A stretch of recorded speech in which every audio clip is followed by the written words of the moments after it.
சாஸ்திரங்கள் இருவித கண்ணோட்டத்தை கருத்தில் கொண்டு இயற்றப்பட்டன.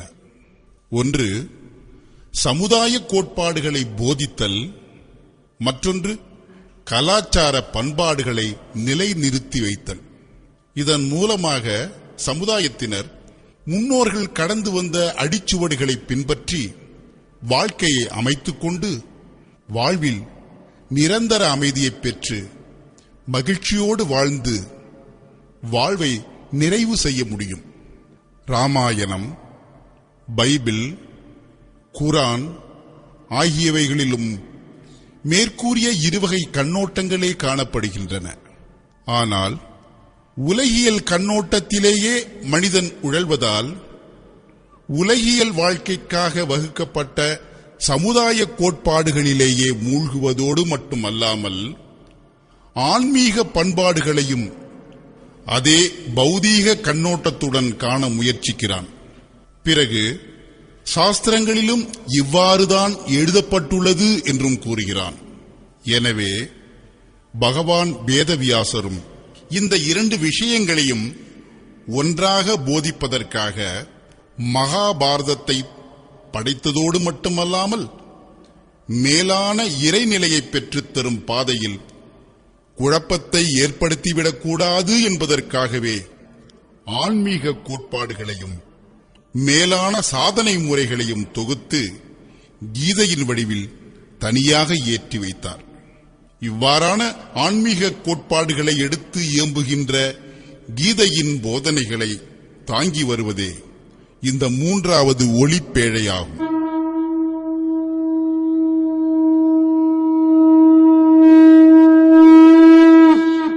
ஓம் ஸ்ரீ பரமாத்மனே நமஹ. யதார்த்த கீதை, ஸ்ரீமத் பகவத்கீதை, 3வது அத்தியாயம்.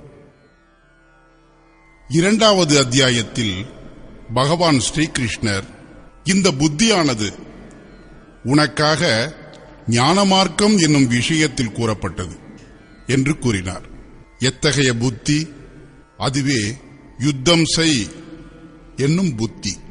வெற்றி பெற்றால் மகாமகிம் எனும் நிலையை அடைவாய், தோற்றாலோ தெய்வத்துவம் என்னும் நிலையை பெறுவாய் என்பதாகும். வெற்றியில் எல்லாமே கிடைத்துவிடும், தோற்றாலும் கூட தெய்வத்துவம் கிடைக்கவே செய்கிறது. எனவே எந்த கோணத்திலிருந்து பார்த்தாலும் லாபம் மற்றும் நஷ்டம் ஆகிய இரண்டிலுமே கண்டிப்பாக ஏதோ கொஞ்சம் கிடைக்கவே செய்கிறது. சிறிதளவு கூட பாதிப்பு என்பது இல்லவே இல்லை. அவர் பிறகு, இப்போது இதையே நீ நிஷ்காம கர்மயோகத்தின் விஷயத்தில் கேள். அந்த புத்தியுடன் இணைந்து நீ கர்மத்தின் பந்தங்களில் இருந்து நல்ல முறையில் விடுவிக்கப்பட்டு விடுவாய் என்று கூறினார். அதையடுத்து அவர் கர்மத்தின் சிறப்பு தன்மைகளின் மீது விளக்கம் அளிக்கிறார். கர்மத்தை செய்கின்ற சமயத்தில் கவனத்தில் கொள்ள வேண்டிய அவசியமான எச்சரிக்கைகளை வலியுறுத்தும் விதமாக பலனின் மீது ஆசை வைக்கக்கூடாது, ஆசைகளை அறவே விலக்கிவிட்டு கர்மத்தில் முன்னேறி செல்ல வேண்டும், கர்மத்தை செய்வதிலும் உனக்கு நம்பிக்கையின்மையும் கூடாது. இதன் மூலம் நீ கர்மபந்தங்களில் இருந்து விடுபட்டு விடுவாய் என்றார். விடுபட்டு விடுவது என்னவோ சரிதான், ஆனால் பாதையில் நம்முடைய நிலை அறியப்படவில்லை. ஆகவே அர்ஜுனனுக்கு நிஷ்காம கர்ம யோகத்துடன் ஒப்பிடும்போது ஞான மார்க்கமே எளிமையானதாகவும் அடையக்கூடியதாகவும் தோன்றியது. அவன் கேள்வி கேட்டான், ஜனார்தனா, நிஷ்காம கர்மத்துடன் ஒப்பிடும்போது ஞான மார்க்கமே உங்களுடைய பார்வையில் உயர்ந்ததென்றால் என்னை ஏன் இந்த பயங்கரமான கர்மத்தில் ஈடுபடுத்துகிறீர்கள்? கேள்வி இயல்பானதுதானே. ஒரே இடத்தை அடைவதற்கு 2 பாதைகள் இருப்பதாக வைத்துக் கொள்வோம். ஒருவேளை நீங்கள் உண்மையாகவே அங்கே போக விரும்பினால் இவற்றில் எந்த பாதை எளிமையானது என்று அவசியம் கேள்வி எழுப்புவீர்கள். ஒருவேளை அப்படி எழுப்பவில்லை என்றால் நீங்கள் பயணியே கிடையாது. இதுபோன்றுதான் அர்ஜுனனும் கேள்வியை முன்வைத்தான். அர்ஜுனன் கூறுகிறான்,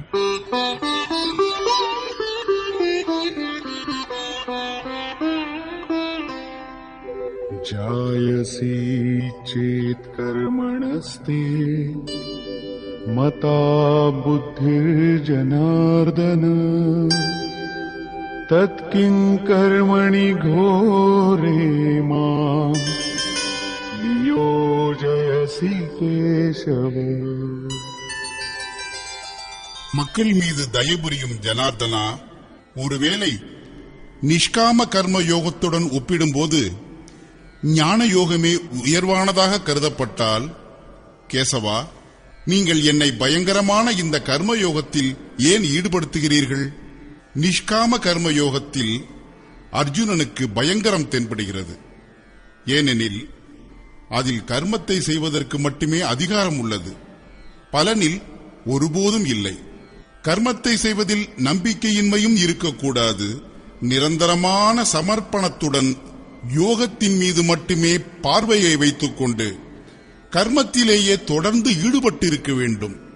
ஆனால் ஞான மார்க்கத்திலோ தோற்றாலும் தெய்வத்துவம் இருக்கிறது, வெற்றி பெற்றாலோ மகா மஹீம் என்ற நிலை கிடைக்கிறது. தன்னுடைய லாப நஷ்டத்தை தானே கணக்கிட்டவாறே முன்னேறிச் செல்ல வேண்டும். இம்முறையில் அர்ஜுனனுக்கு பற்றற்ற கர்மயோகத்துடன் ஒப்பிடும்போது ஞான யோகமே எளிமையாக தோன்றியது. எனவேதான் அவன் வேண்டினான்,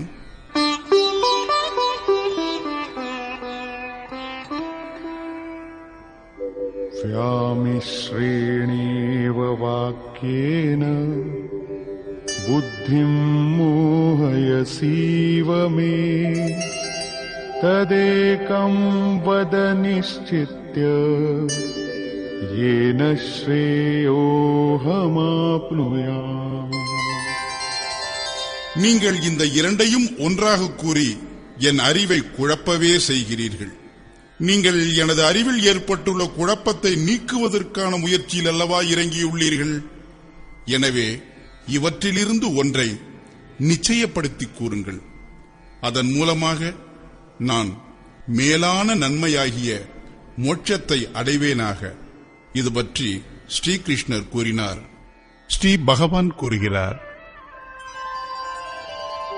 लोकेऽस्मिन् द्विविधा निष्ठा पुरा प्रोक्ता मया नघ ज्ञानयोगेन साङ्ख्यानां कर्मयोगेन योगिनाम्.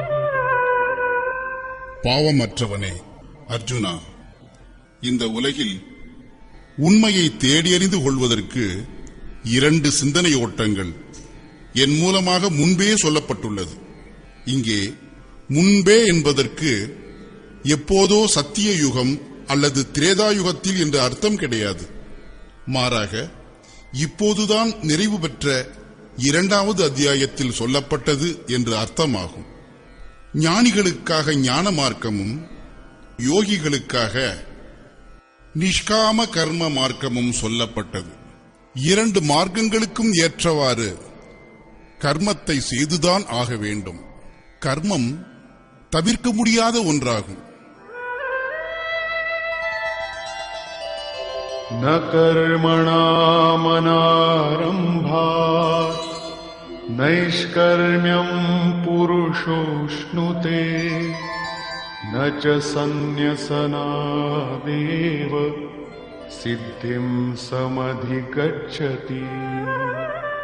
அர்ஜுனா, மனிதர்கள் கர்மத்தை ஆரம்பிக்காமல் கர்மம் விடுபட்ட இறுதி நிலையை அடைந்து விடுவதில்லை.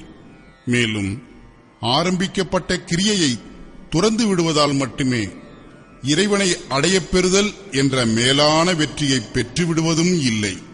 இந்நிலையில் உனக்கு ஞான மார்க்கம் நல்லதென்று தோன்றினாலும் சரி, அல்லது பற்றற்ற கர்ம மார்க்கம் நல்லதென்று தோன்றினாலும் சரி, இரண்டிலுமே கர்மத்தை மட்டும் செய்துதான் ஆக வேண்டும். இவ்விடத்தில் பெரும்பாலோர் ஆன்மீக பாதையில் சுருக்கமான வழி ஏதேனும் இருந்தால் அதன் மூலமாக தப்பிச் சென்று விடலாமே என்று தேடத் தொடங்குகின்றனர். கர்மத்தை ஆரம்பிக்கவே வேண்டாம், நிஷ்காம கர்மி ஆகிவிட்டோம் என்பதை போன்ற தவறான கண்ணோட்டம் இருக்கக்கூடாது. எனவேதான் ஸ்ரீகிருஷ்ணர் கர்மத்தை ஆரம்பிக்காமலேயே எவரும் நிஷ்கர்ம உணர்வை அடைவதில்லை. நல்லவை மற்றும் தீயவை ஆகிய கர்மம் விடுபட்ட நிலையை கர்மங்கள் எங்கே முடிவுறுகின்றனவோ அவ்வாறான மேலான நிஷ்காம கர்ம நிலையினை கர்மத்தை செய்து கொண்டே போய்தான் அடைய முடியும் என்கிறார். இதே போன்று பெரும்பாலோர் நாங்களோ ஞான மார்க்கத்தை பின்பற்றுகிறவர்கள், ஞான மார்க்கத்திலோ கர்மம் என்பதே இல்லை என்றே கூறுகின்றனர். ஆனால் இவ்வாறு எண்ணிக்கொண்டு கர்மங்களை துறப்பவன் ஞானியாவதில்லை. ஆரம்பிக்கப்பட்டுள்ள கிரியையை துறப்பதால் மட்டுமே எவரும் இறைவனை நேரடியாக அறிந்து தெளிதல் என்னும் மேலான வெற்றியை அடைவதில்லை. ஏனெனில் நஹி கஷ்சித் க்ஷணமபி ஜாது திஷ்டத்ய கர்மக்ருத் காரியதே யவஷः கர்ம சர்வः பிரகிருதி ஜைர்குணை. எந்த ஒரு மனிதனுமே எந்த காலத்திலும் கணப்பொழுது கூட கர்மம் செய்யாமல் இருக்க முடியாது. ஏனெனில் எல்லோருமே இயற்கையில் இருந்து தோன்றிய குணங்களின் மூலமாக உந்தப்பட்டு கர்மத்தை செய்கின்றனர். இயற்கை மற்றும் இயற்கையில் இருந்து உருவான குணங்கள் எதுவரைக்கும் உயிருடன் உள்ளதோ அதுவரை எந்த ஒரு மனிதனுமே கர்மத்தை செய்யாமல் இருக்கவே முடியாது. ஸ்ரீகிருஷ்ணர் கூறுகிறார், எல்லா கர்மங்களுமே ஞானத்தில் முடிவடைகின்றன. ஞானம் என்னும் நெருப்பு எல்லா கர்மங்களையும் எரித்து சாம்பலாக்கி விடுகின்றது என்று கூறுகிறார். ஆகையால் இங்கேயோ அவர் கர்மத்தை செய்யாமல் எவரும் இருப்பதில்லை என்கிறார். இறுதியாக அந்த மகாபுருஷர் என்னதான் சொல்ல விரும்புகிறார்? அவர் சொல்ல விரும்புவது இதைத்தான். அதாவது வேள்வியை செய்து கொண்டே போய் 3 குணங்களையும் கடந்து சென்ற பிறகு மனத்தின் அழிவு மற்றும் இறைவனை நேரடியாக தரிசனம் செய்வதுடன் சேர்த்து வேள்வியின் இறுதி விளைவானது தோன்றிய பிறகுதான் கர்மம் அழிந்து விடுகிறது. அந்த நிச்சயிக்கப்பட்டுள்ள கிரியையானது முழுமை பெறுவதற்கு முன்பாக கர்மம் அழிவதில்லை. மேலும் இயற்கையானது அதுவரை நம் பிண்டத்தை விட்டுவிடுவதும் இல்லை. கர்மேந்திரியாணி சம்யம்ய ய ஆஸ்தே மனசா ஸ்மரன் இந்திரியார்த்தான் விமூಢாத்மா மித்யாச்சார ச உச்சதே. இவ்வாறு இருந்தும் கூட குறிப்பாக மூடர்களோ புலன்களை வழுக்கட்டாயமாக கட்டுப்படுத்திக் கொண்டு புலன் இன்பங்களை மனத்தால் அசை போட்ட வண்ணம் இருக்கின்றனர். அவர்கள் கபடர்கள், வேஷதாரிகளே ஒழிய ஞானிகள் அல்லர். இதிலிருந்து ஸ்ரீகிருஷ்ணருடைய காலத்திலும் கூட இத்தகைய மூட நம்பிக்கைகள் இருந்துள்ளன என்பது தெளிவாகிறது. மக்கள் செய்ய தகுதியுடைய செயல்களை கைவிட்டு புலன்களை வலுக்கட்டாயமாக கட்டுப்படுத்திக் கொண்டு உட்கார்ந்து கொள்கின்றனர். மேலும் அவர்கள் நான் ஞானி, முழுமை பெற்றவன் என்றெல்லாம் வேறு சொல்லிக் கொள்கின்றனர். ஆனால் ஸ்ரீகிருஷ்ணரோ அவர்களையெல்லாம் கீழ்த்தரமானவர்கள் என்கிறார். ஞான மார்க்கம் பிடித்திருந்தாலும் சரி அல்லது நிஷ்காம கர்மயோகம் பிடித்திருந்தாலும் சரி, 2 மார்க்கங்களிலுமே கர்மத்தை மட்டும் செய்துதான் ஆக வேண்டும். யஸ்த்விந்திரியாணி மனசா நியம்யாரபதேர்ஜுன கர்மேந்திரியைः கர்மயோகம் அசக்தः சவிசிஷ்யதே. அர்ஜுனா, எவனொருவன் மனத்தால் புலன்களை தன்வயப்படுத்திக் கொண்டு மனத்தளவில் கூட புலன் இன்ப நுகர்ச்சிகளை சிந்திக்காமல் முழுமையாக பற்றுக்களில் இருந்து நீங்கியவனாக புலன்களைக் கொண்டு கர்மயோகத்தை கடைபிடித்து வருகின்றானோ அவனே சிறந்தவன்.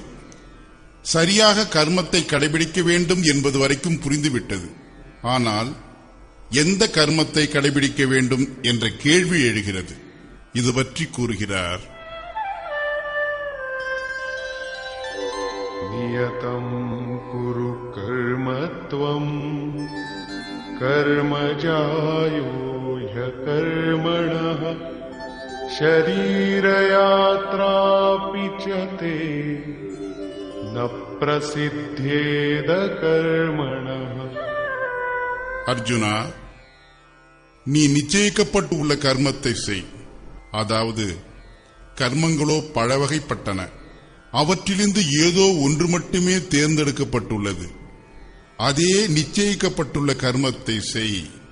கர்மத்தை செய்யாமல் இருப்பதை விட கர்மத்தை செய்வதே உயர்வானது. எனவேதான் செய்து கொண்டே இருந்து கொஞ்ச தூரத்தினை கடந்து விட்டாயானால் ஏற்கனவே சொல்லப்பட்டுள்ளதை போன்று மாபெரும் பிறப்பு இறப்பு என்ற பயத்தில் இருந்து உன்னை விடுவிக்க வல்லதாக அமையும். எனவேதான் உயர்வானது எனப்படுகிறது. கர்மத்தை செய்யாவிட்டால் உன்னுடைய உடல் பயணமும் முடிவுக்கு வரப்போவதில்லை. உடல் பயணம் என்பதற்கு எல்லோரும் சொல்லும் பொருள் இதுதான். உடல் நிர்வாகம், உடலை பேணி பாதுகாப்பது. எந்த மாதிரியான உடல் நிர்வாகம்? நீங்கள் என்ன இந்த உடலா? இந்த மனிதன் பிறவி பிறவியாக யுக யுகாந்தரங்களாக உடல்களில்தானே மாறி மாறி பயணம் செய்து வந்து கொண்டிருக்கிறான். எவ்விதம் ஆடையானது பழுதடைந்து போய்விட்டால் மாற்றிக்கொள்கிறோமோ அவ்விதமே புழு பூச்சிகள் முதல் மனிதர் வரை மற்றும் பிரம்மாவிலிருந்து ஒட்டுமொத்த பிரபஞ்சமும் மாறிக்கொண்டே இருக்கும் இயல்புடையவை. உயர்ந்த தாழ்ந்த பிறவிகளில் பாரபட்சமின்றி இந்த உயிரானது மாறி மாறி உடல்களில் தானே பயணம் செய்து வந்து கொண்டிருக்கிறது. கர்மமோ இந்த பயணத்தை ஒரு முடிவிற்கு கொண்டு வந்து முழுமை பெறச் செய்கின்ற வல்லமை படைத்தது. இன்னும் ஒரு பிறவி எடுக்க வேண்டும் என்று இருப்பதாக வைத்துக் கொள்வோம். பயணம் தொடர்கிறது. இப்போதைய நிலையில் அவன் ஒரு பயணிதான், போய்கொண்டு இருக்கிறான். அவன் மற்றொரு உடலில் பயணம் செய்து கொண்டிருக்கிறான். எப்போது லட்சியம், அதாவது சேரும் இடம் அடையப்படுகிறதோ அப்பொழுதுதான் பயணமும் முடிவிற்கு வருகிறது. பரமாத்மாவில் நிலை பெற்று விட்ட பிறகு இந்த ஆத்மாவிற்கு உடல்களில் பயணம் செய்ய வேண்டியிருக்காது. அதாவது உடலை துறப்பது மற்றும் உடலை ஏற்பது என்ற வரிசை கிரமம் முடிவுக்கு வந்து விடுகிறது. எனவே இந்த மனிதன் மறுபடியும் உடல்களில் பயணம் செய்ய வேண்டியதில்லை என்றொரு நிலையை தரும் வல்லமை இந்த கர்மத்திற்கு உண்டு. அர்ஜுனா, இந்த கர்மத்தை செய்து நீ உலகியல் பந்தங்கள் என்னும் தலைகளிலிருந்து விடுதலை பெற்று விடுவாய். கர்மம் என்பது உலகியல் பந்தங்களிலிருந்து முக்தி அளிக்கும் வல்லமை உடையது. இப்பொழுது அந்த நிச்சயிக்கப்பட்டுள்ள கர்மம் எது என்றொரு கேள்வி எழுகிறது. இது பற்றி கூறுகிறார். यज्ञार्थात् कर्मणोऽन्यत्र लोकोऽयं कर्मबन्धनः तदर्थं कर्म कौन्तेय मुक्तसंग समाचर. அர்ஜுனா, வேள்வியை செயல்முறைப்படுத்துவதையே கர்மம் என்கிறோம். வேள்வியை நிறைவு செய்வதற்காக கடைபிடிக்கப்படுவதே கர்மமாகும். இதிலிருந்தே கர்மம் என்பது ஒரு நிச்சயிக்கப்பட்டுள்ள செயல்முறை என்பது தெளிவாகிறது. இதை தவிர செய்யப்படுகின்ற மற்றவையெல்லாம் கர்மம் ஆகாதா என்ன? ஸ்ரீகிருஷ்ணர் அதற்கு இல்லை, அவை கர்மம் அல்ல என்கிறார். இந்த வேள்வியின் செயல்முறையை தவிர்த்து இவ்வுலகில் செய்யப்படுபவை அனைத்தும், மொத்த உலகமும் இரவும் பகலும் எவற்றில் மூழ்கி கிடக்கின்றனவோ அவை அனைத்துமே இதே உலகில் அவர்களை பந்தப்படுத்துவை ஆகுமே தவிர அவையெல்லாம் கர்மமாகாது. கர்மம் எனப்படுவதோ உலகியல் பந்தங்களில் இருந்து விடுதலை பெற்றுத் தருவது ஆகும். வேள்வியின் செயல்முறை மட்டுமே கர்மம் எனப்படும். வேள்வியை நிறைவேற்றுவதற்காக கடைபிடிக்கப்படுவதே கர்மம் எனப்படும். எனவே அர்ஜுனா, அந்த வேள்வியை நிறைவேற்றுவதற்காக செயற்கை தோஷங்களில் இருந்து விலகி நின்று நல்ல முறையில் கர்மத்தை கடைபிடித்து வா. செயற்கை தோஷத்திலிருந்து விலகியிராமல் இந்த கர்மம் நிகழ்வதில்லை. இப்போது நாம் வேள்வியின் செயல்முறையே கர்மம் என்பதை புரிந்து கொண்டோம். ஆனால் இங்கே மறுபடியும் எதனை செய்ய வேண்டுமோ அந்த வேள்வி என்பது எது என்றொரு புதிய கேள்வி தோன்றிவிட்டது.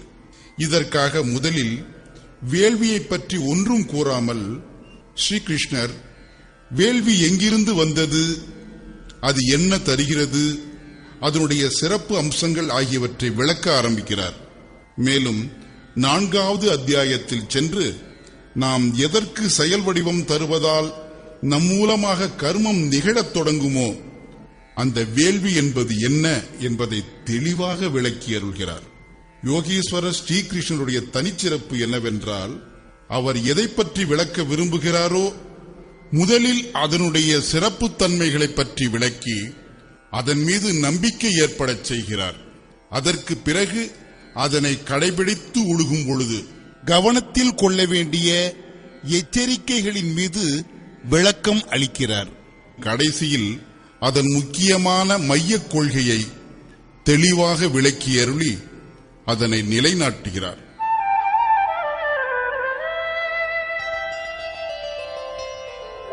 सहयज्ञाः प्रजा सृष्ट्वा पुरोवाच प्रजापतिः अनेन प्रसविष्यध्वम् ईशवोस्त्विष्टकामधु.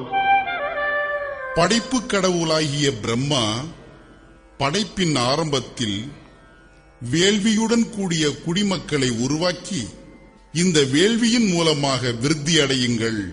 இந்த வேள்வியானது உங்களுடைய இஷ்ட காமது, அதாவது எதில் கெடுதல் என்பதே இல்லையோ அந்த அழிவற்ற இஷ்ட தெய்வமாகிய பரமாத்மாவுடன் தொடர்பான ஆன்மீக ஆசைகள் அனைத்தையும் நிறைவேற்றும் என்று கூறினார். வேள்வியுடன் கூடிய குடிமக்களை யார் உருவாக்கினார்? பிரஜாபதியாகிய பிரம்மா உருவாக்கினார். யார் இந்த பிரம்மா? இந்த பிரஜாபதி எனப்படுவது யார்? உண்மையில் எவர் ஒருவர் பிரஜைகளின் மூல ஊற்றுக்கண்ணாகிய பரமாத்மாவில் நுழைவு பெற்றுவிட்டாரோ அந்த மகாபுருஷரே பிரஜாபதி எனப்படுகிறார். புத்தியே பிரம்மா எனப்படுகிறது. அகங்காரமே சிவன், புத்தியே பிரம்மா, மனமே சந்திரன், சித்தமே மகான். அந்த சமயத்தில் புத்தியானது வெறும் இயந்திரமாக செயல்படுகிறது. அந்த மகாபுருஷனுடைய வாக்கின் மூலமாக அந்த பரமாத்மாவே பேசுகிறார். இறை வழிபாட்டிற்கான உண்மையான செயலை ஆரம்பித்து விட்ட பிறகு புத்தியானது மேன்மேலும் உயர்வடைந்து கொண்டே செல்கிறது. ஆரம்ப நிலையில் அந்த புத்தியானது பிரம்ம வித்தையுடன் இணைந்துள்ள காரணத்தால் பிரம்மவித் என்று அழைக்கப்படுகிறது. படிப்படியாக நுகர்ச்சி ஆசைகள் அழிந்த பிறகு பிரம்ம வித்தையில் மேன்மை அடைந்து விட்ட காரணத்தினால் அதுவே பிரம்ம வித்வர் என்று அழைக்கப்படுகிறது. இன்னும் உயர்ந்து மிகவும் நுட்பமடைந்து விட்டால் அந்த புத்தியின் நிலையே மேலும் நன்றாக விரிந்து மலர்ந்து விடுகிறது. அந்த நிலை பிரம்மவித் வரியான் என்று அழைக்கப்படுகிறது.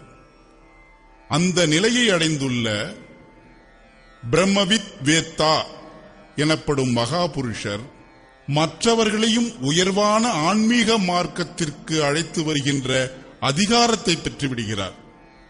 புத்தியின் உச்ச நிலையே பிரம்மவித் வரிஷ்டர், அதாவது இஷ்ட தெய்வம் முழுக்க முழுக்க நிரம்பி வழிகின்ற நிலையை எட்டிய பிரம்மவித் என்று இதற்கு பொருள். இத்தகைய நிலையை அடைந்துள்ள மகாபுருஷர் குடிமக்களின், அதாவது பிரஜைகளின் மூல ஊற்றுக்கண்ணாகிய பரமாத்மாவில் நுழைவு பெற்று அவரிலேயே நிலைத்து விடுகிறார். அத்தகைய மகாபுருஷருடைய புத்தி வெறும் இயந்திரம் மட்டுமே ஆகும். அவரே பிரஜாபதி என்றும் அழைக்கப்படுகிறார். அவர் இயற்கையின், அதாவது மனித இயல்பில் அமைந்துள்ள இன்ப துன்பங்கள் எனப்படும் வேற்றுமை உணர்வுகளையெல்லாம் நன்கு அலசி ஆராய்ந்து இந்த ஆராதனை கிரியையை படைக்கின்றார். வேள்வியை செயல்படுத்துவதற்கு ஏற்ற வகையிலான வினைகளை தருவதே குடிமக்களை உருவாக்குதல் எனப்படுகிறது. இதற்கு முன்பு மனித சமுதாயம் சுய உணர்வின்றி எந்த ஒரு நெறிமுறையும் இல்லாதவர்களாக இருந்தனர்.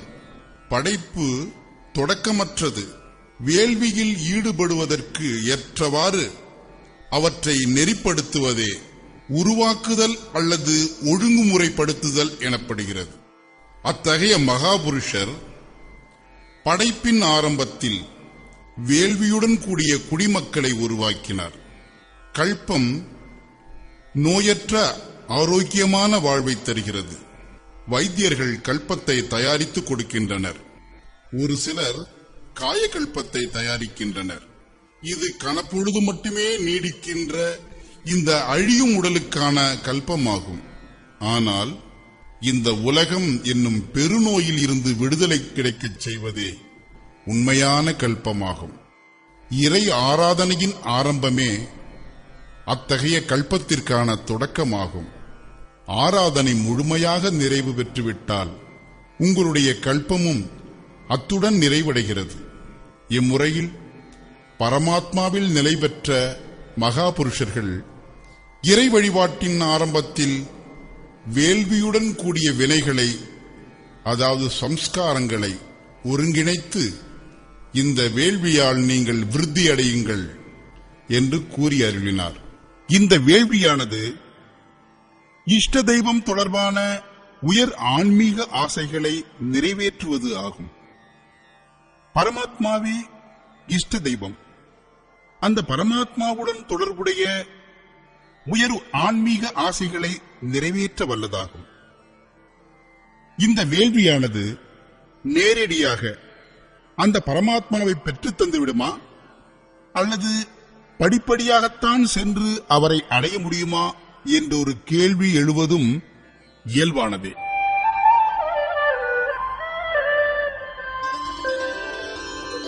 தேவான் பாவயதானேன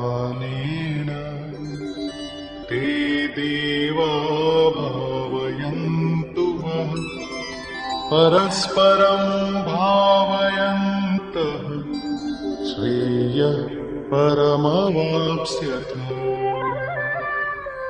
இந்த வேள்வியின் மூலமாக தேவதைகளை உயர்வடையச் செய், அதாவது தெய்வீக செல்வங்களை பெருகச் செய். அந்த தேவதைகள் உங்களை உயர்வடையச் செய்வார்கள். இந்த முறையில் ஒருவருக்கு ஒருவர் உயர்வடையச் செய்து கொண்டே போய் மிகவும் உயர்வானதை அடைந்த பிறகு மேலும் அடைவதற்கென்று வேறொன்றும் எஞ்சியிருப்பதில்லையோ அந்த பரம நன்மையாகிய இறைவனை அடைவாயாகுக. நாம் எவ்வளவுக்கு எவ்வளவு வேள்வியில் நுழைவு பெற ஆரம்பிக்கிறோமோ அவ்வளவுக்கு அவ்வளவு இதய தேசத்தில் தெய்வீக செல்வங்கள் நிறைந்து கொண்டே செல்ல ஆரம்பிக்கும். பரமாத்மா ஒருவரே உள்ளதொரு பரம தெய்வம். அந்த பரம தெய்வத்துள் நுழைவு பெற்று தருகின்ற செல்வம் நமது உள்மனதில் உள்ள ஒருமுகப்பட்ட எண்ண ஓட்டங்களாகிய அவற்றையே தெய்வீக செல்வம் என்கிறோம். அவை நமக்கு அந்த பரம தெய்வத்தை பெற்றுத் தருகின்றன. எனவேதான் தெய்வீக செல்வம் எனப்படுகிறது. இஷ்டான் போகான் நிவோ தேவா தாஸ்யந்தே யஜ்ஞபாவிதாः தைர்தத்தான பிரதாயேப்யோ யோ புங்க்தே ஸ்தேன ஏவ சஹ. வேள்வியின் மூலமாக நன்கு பராமரிக்கப்படுகின்ற தேவதைகள் தெய்வீக செல்வங்கள். உங்களுக்கு இஷ்ட தெய்வம், அதாவது ஆராதனைக்கு உரிய தெய்வம் சத்குரு தொடர்புடைய உயர் ஆன்மீக அனுபவங்களை தரும். இதை தவிர வேறொன்றும் இல்லை. சத்குரு ஒருவர் மட்டுமே கொடுப்பவர். இஷ்ட தெய்வத்தை, அதாவது சத்குருவை அடைவதற்கு இதை தவிர வேறு எந்த வழியும் இல்லை. இந்த தெய்வீக குணங்களை வளர்த்துக் கொள்ளாமலேயே இந்த நிலையை அனுபவிப்பவன் நிச்சயமாகவே திருடனாவான். அந்த நிலையை அவன் அடையவே இல்லை எனும் பொழுது அதை அவன் எப்படி அனுபவிப்பான்? ஆனால் கண்டிப்பாக அவன் நாங்கள் முழுமை அடைந்தவர்கள், தத்துவ தரிசிகள் என்று சொல்லத்தான் செய்கிறான்.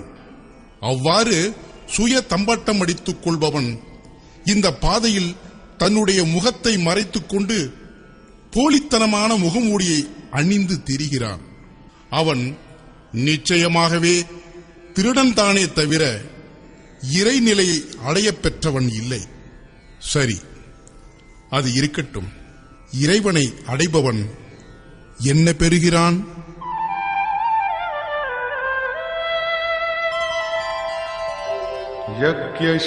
யக்ஞசிஷ்டாஷினः சந்தோ முச்சந்தே சர்வகில்பிஷைः புஞ்சதே தே த்வகம் பாபா யே பசந்த்யாத்மகாரணாத். வேள்வியில் எஞ்சுகின்ற அன்னத்தை உண்கின்ற சாதுக்கள் எல்லா பாவங்களிலிருந்தும் விடுதலை அடைந்து விடுகின்றனர். தெய்வீக செல்வங்களை பெருக்கிக் கொண்டே சென்று அதன் நல்ல விளைவாக இறைவனை அடைகின்ற காலமே வேள்வி முழுமை அடைகின்ற காலமாகும். வேள்வி நிறைவடைந்த பிறகு அதில் எஞ்சுகின்ற பிரம்மமே அன்னமாகும். இதையே தான் ஸ்ரீகிருஷ்ணர் வேறு விதமாக கூறுகிறார். யஜ்ஞ சிஷ்டாமிருத புஜோ யாந்தி பிரம்ம சனாதனம். வேள்வியானது எதை படைக்கிறதோ அந்த அன்னத்தை பருகுபவனே பிரம்மத்தில் நிலை பெறுகிறான். இங்கேயோ அவர் வேள்வியில் எஞ்சுகின்ற அன்னத்தை பருகுகின்றவன் எல்லா பாவங்களிலிருந்தும் விடுதலை பெற்று விடுகிறான் என்கிறார். சாதுக்கள் என்னவோ விடுதலை பெற்று விடுகின்றனர். ஆனால் பாவிகளோ மோகத்தின் மூலமாக உருவாக்கப்படுகின்ற இந்த உடல்களுக்காகவே ஜீரணிக்கப்படுகின்றனர். அவர்கள் பாவத்தையே உண்கிறார்கள். அவர்கள் இறை வழிபாட்டினை செய்தனர், இறை ஆராதனையை புரிந்து கொண்டனர், அதில் தீவிரமாகவும் ஈடுபட்டனர். ஆனால் அதற்கு பதிலாக ஒரு இனிய ஆசையை தோற்றுவித்துக் கொண்டு உடலுக்காகவும் அந்த உடல்களை சார்ந்த உறவுகளுக்காகவும் ஏதேனும் கிடைக்குமா என்றும் எதிர்பார்ப்புகளை வளர்த்துக் கொண்டனர். அவர்களுக்கு ஆசைப்பட்டது கிடைத்து விடலாம். ஆனால் அவற்றையெல்லாம் அனுபவித்த பிறகு இறை ஆராதனையை எங்கிருந்து ஆரம்பித்தார்களோ அதே இடத்திற்கு வந்து நிற்க வேண்டியிருக்கும். இதைவிட பெரிய இழப்பு வேறு என்னவாக இருக்க முடியும்? இந்த உடலே அழியக்கூடியது எனும்போது அதன் மூலமாக அனுபவிக்கப்படுகின்ற சுகபோகங்கள் எதுவரை துணை நிற்கும்? அவர்கள் இறை வழிபாட்டினை என்னவோ செய்கிறார்கள், ஆனால் பாவத்தையே உண்கிறார்கள். அமிர்தம் இருக்கையில் அவர்கள் விஷத்தை அருந்துகிறார்கள். அவர்கள் அழிவடைவதில்லை, ஆனால் வழிபாட்டில் முன்னேற மாட்டார்கள். எனவேதான் ஸ்ரீகிருஷ்ணர் பற்றற்ற உணர்வுடன் கர்மத்தை செய்வதை வலியுறுத்துகிறார். இதுவரை ஸ்ரீகிருஷ்ணர் வேள்வியானது மிகவும் உயர்வான இறைநிலையை பெற்றுத் தருகிறது, வேள்வியின் உருவாக்கம் மகாபுருஷர்கள் மூலமாக நடைபெறுகிறது என்பதையெல்லாம் கூறினார். ஆனால் அந்த மகாபுருஷர் குடிமக்களை உருவாக்குவதில் ஈடுபடுவது ஏன்? இது பற்றியும் கூறுகிறார். अन्नाद् भवन्ति भूतानि पर्जन्यादन्न संभवः यज्ञाद् भवति पर्जन्यो यज्ञः कर्म समुद्भवः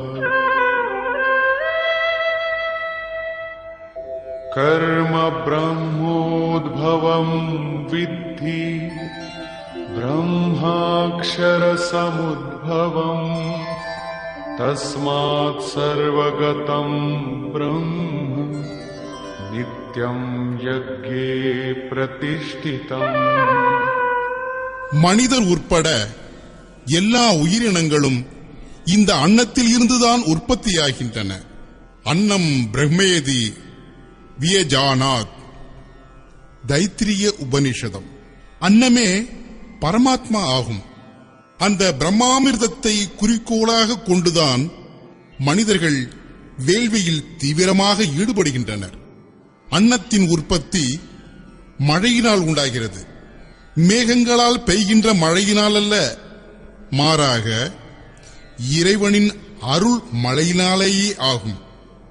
முற்பிறவியில் சாதகனால் சேர்த்து வைக்கப்பட்டிருந்த வேள்விகளின் பயன்களே இப்பிறவியில் அவனுக்கு சாதனையானது எந்த இடத்தில் விடுபட்டிருந்ததோ அங்கிருந்து இறை அருளாக பொழிகிறது. இன்றைய வழிபாடானது நாளை அருள் வடிவமாக கிடைக்கிறது. ஆதலால் அருள் மழையானது வேள்வியின் மூலம் உண்டாகிறது எனப்படுகிறது. எல் முதலான வித்துக்களை நெருப்பில் இட்டு எரிப்பதால் மழை பொழிகின்றது என்றால், உலகில் உள்ள பெரும்பாலான பாலைவன பூமிகள் ஏன் தரிசாகவே கிடக்கிறது?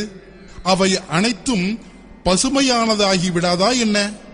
ஆகவே அருள் மழையே வேள்வியின் பயன் என்று அறிய வேண்டும். இந்த வேள்வியானது கர்மத்தின் மூலமாகவே தோன்றுகிறது. அந்த கர்மத்தால் வேள்வியானது நிறைவு பெறுகிறது. அந்த கர்மம் வேதத்திலிருந்து உற்பத்தியாகிறது என்று அறிந்து கொள். வேதம் பிரம்மத்தில் நிலை பெற்றுள்ள மகா புருஷர்களின் திருவாக்குகள் ஆகும். எந்த தத்துவமானது வெளிப்படாமல் இருந்ததோ அதனை நேரடியாகவே தரிசனம் செய்து அனுபூதியில் அறிந்து கொள்வதற்கு பெயரே வேதமாகுமே தவிர ஏதோ கொஞ்சம் ஸ்லோகங்கள் அடங்கிய நூல் திரட்டு அல்ல. வேதம் அழிவற்ற பரமாத்மாவில் இருந்து தோன்றுகின்றது என்று அறிந்து கொள். அவற்றை வெளிப்படுத்துவது என்னவோ மகாத்மாக்கள் தான். ஆனால் அவர்கள் பரமாத்மாவுடன் ஒன்று கலந்து அவருடைய இயல்பை அடைந்து விட்டதால் அவர்கள் வாயிலாக அந்த அழிவற்ற பரமாத்மாவே பேசுகிறார். எனவேதான் வேதம் மனித சக்திக்கு அப்பாற்பட்டது எனப்படுகிறது. மகா புருஷர்கள் இந்த வேதத்தை எங்கிருந்து பெற்றார்கள் என்று கேட்டால், வேதங்கள் அழிவற்ற பரமாத்மாவில் இருந்து உற்பத்தியாகிறது என்பதே பதிலாகும். அந்த மகா புருஷர்களோ பரமாத்மாவை ஒத்த இயல்பை அடைந்தவர்கள். அவர்கள் வெறும் இயந்திரமாக செயல்படுகின்றனர். எனவேதான் அவர்கள் மூலமாக பரமாத்மாவே பேசுகிறார்.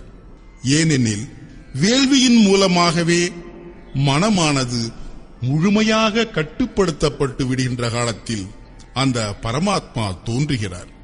இதனால் எங்கும் நீக்கமற நிறைந்துள்ள மேலான அழிவற்ற பரமாத்மா எப்பொழுதும் வேள்வியிலேயே நிலை பெற்று இருக்கிறார்.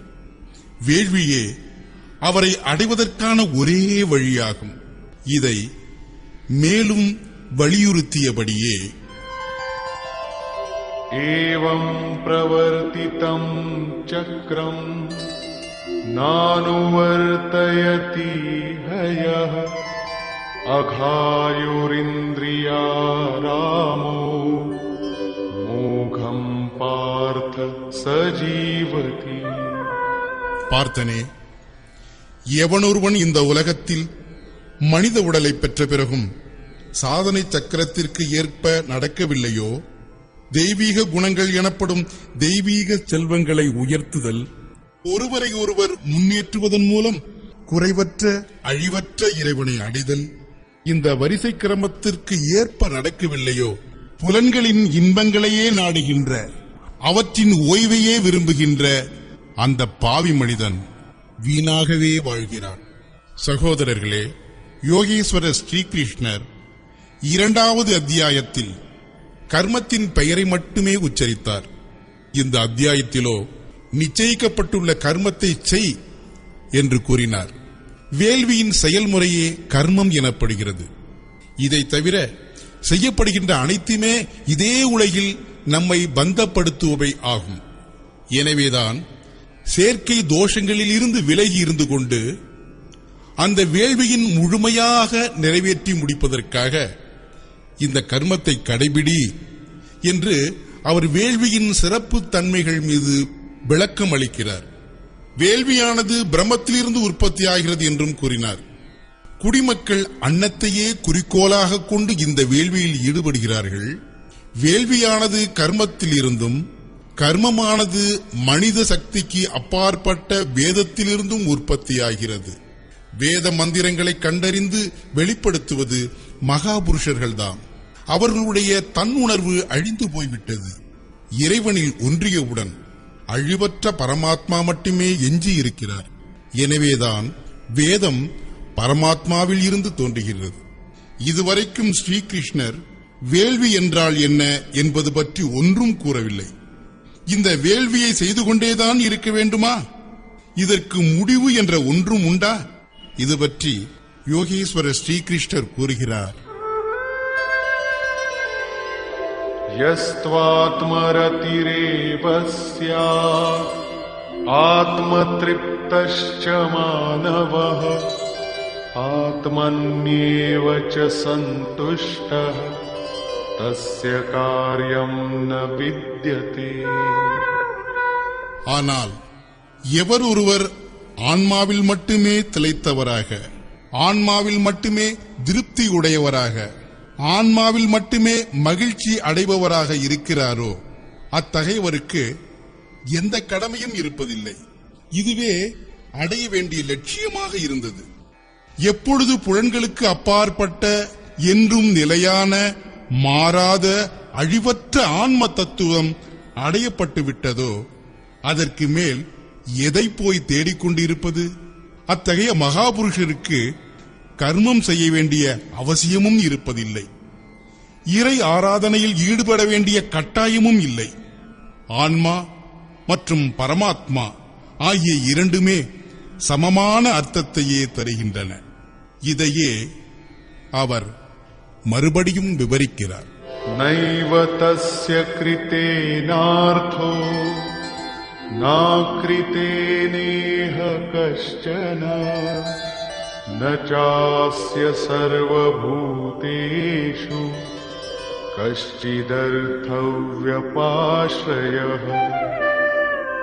இந்த உலகில் அத்தகைய மகாபுருஷருக்கு கர்மம் செய்வதால் எந்த லாபமும் கிடையாது. கர்மம் செய்யாமல் இருப்பதால் எந்த நஷ்டமும் கிடையாது. ஆனால் இதற்கு முன்பு கர்மம் செய்ய வேண்டிய அவசியம் இருந்தது. அவருக்கு மனிதர் உட்பட எல்லா உயிரினங்களிடமும் சுயநலத்துடன் கூடிய எந்த ஒரு தொடர்பும் இருப்பதில்லை. ஆன்மாவே என்றும் நிலையானது, என்றும் உள்ளது, புலன் உணர்வுகளை கடந்து விளங்குவது, மாற்றங்கள் இல்லாதது, அழிவற்றதும் ஆகும். எப்போது அந்த ஆன்மாவை அடைந்து விட்டாரோ அதிலேயே திருப்தி உடையவராகவும், அதிலேயே மகிழ்ச்சி அடைபவராகவும், அதிலேயே ஆழ்ந்து நிலை பெற்றும் விடுகிறார். அதற்கு மேல் வேறு ஒரு நிலை இல்லை எனும்போது எதை போய் தேடுவது? என்னதான் கிடைக்கும்? அந்த மகாபுருஷருக்கு கர்மத்தை செய்யாமல் விட்டுவிடுவதால் எந்த ஒரு பாதிப்பும் இல்லை. ஏனெனில் நல்ல மற்றும் தீய எண்ணங்கள் எங்கே பதிகின்றனவோ அந்த சித்தமே இல்லாமல் போய்விட்டது. அவருக்கு ஒட்டுமொத்த உயிரினங்கள், வெளி உலகம் மற்றும் அகத்தில் எழும் சங்கல்பங்களின் படலம் ஆகியவை அனைத்தும் கொஞ்சம் கூட அர்த்தமற்றவைகளாகிவிட்டன. பரமாத்மா ஒருவரே மிக உயர்ந்த பொருளாக இருந்தார். அவரே கிடைத்துவிட்ட பிறகு பிறவற்றால் அவருக்கு என்ன பயன் இருக்க முடியும்?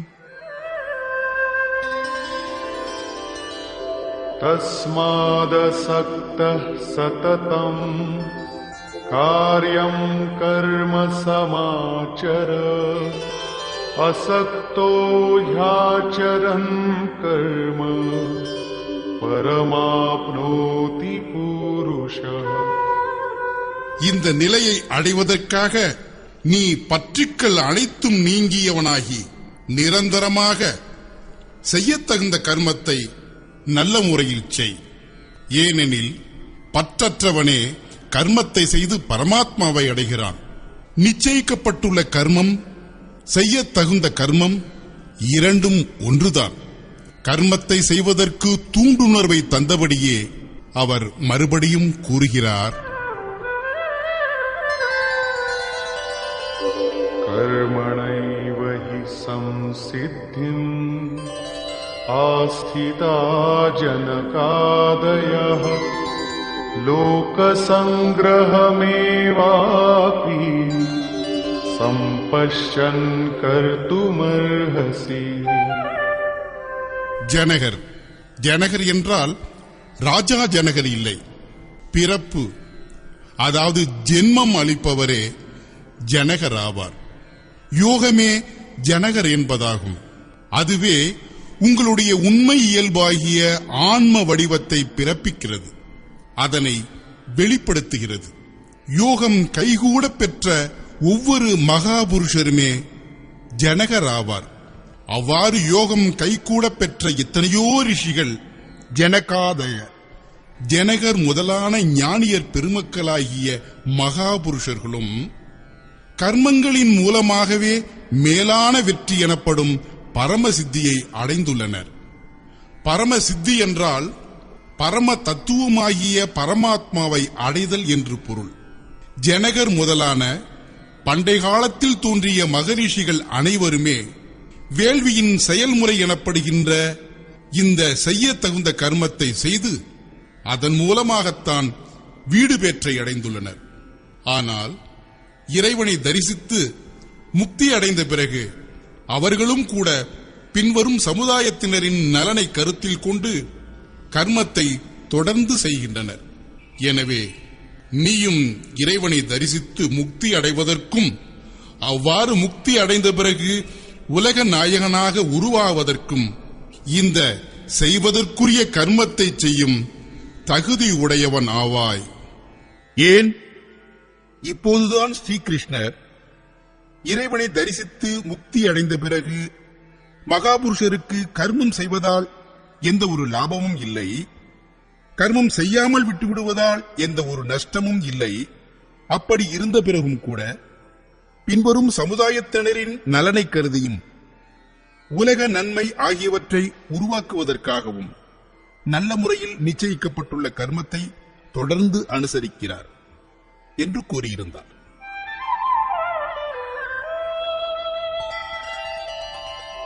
यद्यदाचरति श्रेष्ठः तत्तदेवेतरो जनः स यत्प्रमाणं कुरुते लोकस्तदनुवर्तते. மனிதருள் சிறந்த மகாபுருஷர்கள் எவற்றையெல்லாம் கடைபிடித்து வருகிறார்களோ மற்றவர்களும் அவற்றையே பின்பற்றுகின்றனர்.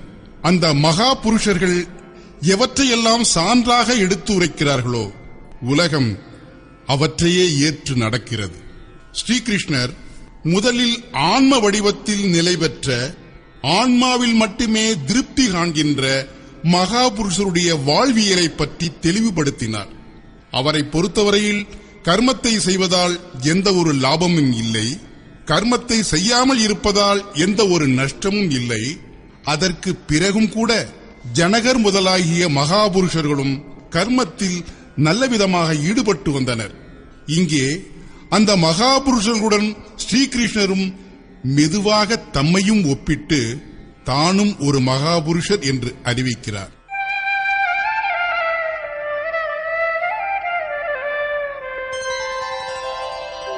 நமே பார்த்தாஸ்தி கர்த்தவ்யம் த்ரிஷு லோகேஷு கிஞ்சன நானவாப்தமவாப்தவ்யம் வர்த்த ஏவ ச கர்மணி. பார்த்தனே, எனக்கு இந்த 3 உலகங்களிலும் எந்த ஒரு கடமையும் இல்லை. அந்த மகாபுருஷருக்கு மனிதர் உட்பட ஒட்டுமொத்த ஜீவராசிகள் எதனிடமும் எந்த ஒரு கடமையும் கிடையாது என்று ஏற்கனவே சொல்லப்பட்டுள்ளது. இங்கேயோ அவர் மூன்று உலகங்களிலும் எனக்கென்று செய்வதற்குரிய எந்த ஒரு கடமையும் எஞ்சி இருக்கவில்லை. சிறிதளவு கூட அடைவதற்கு தகுதியுடைய எந்த ஒரு பொருளும் எனக்கு கிடைக்காமல் இல்லை. அப்படி இருந்தும் கூட நான் மிகவும் நல்ல முறையில் கர்மத்தை செய்து கொண்டிருக்கிறேன். ஏன் தெரியுமா? यदिह्यहं न वर्तेयम् जातु कर्मण्यतन्द्रितः मम वर्त्मानुवर्तन्ते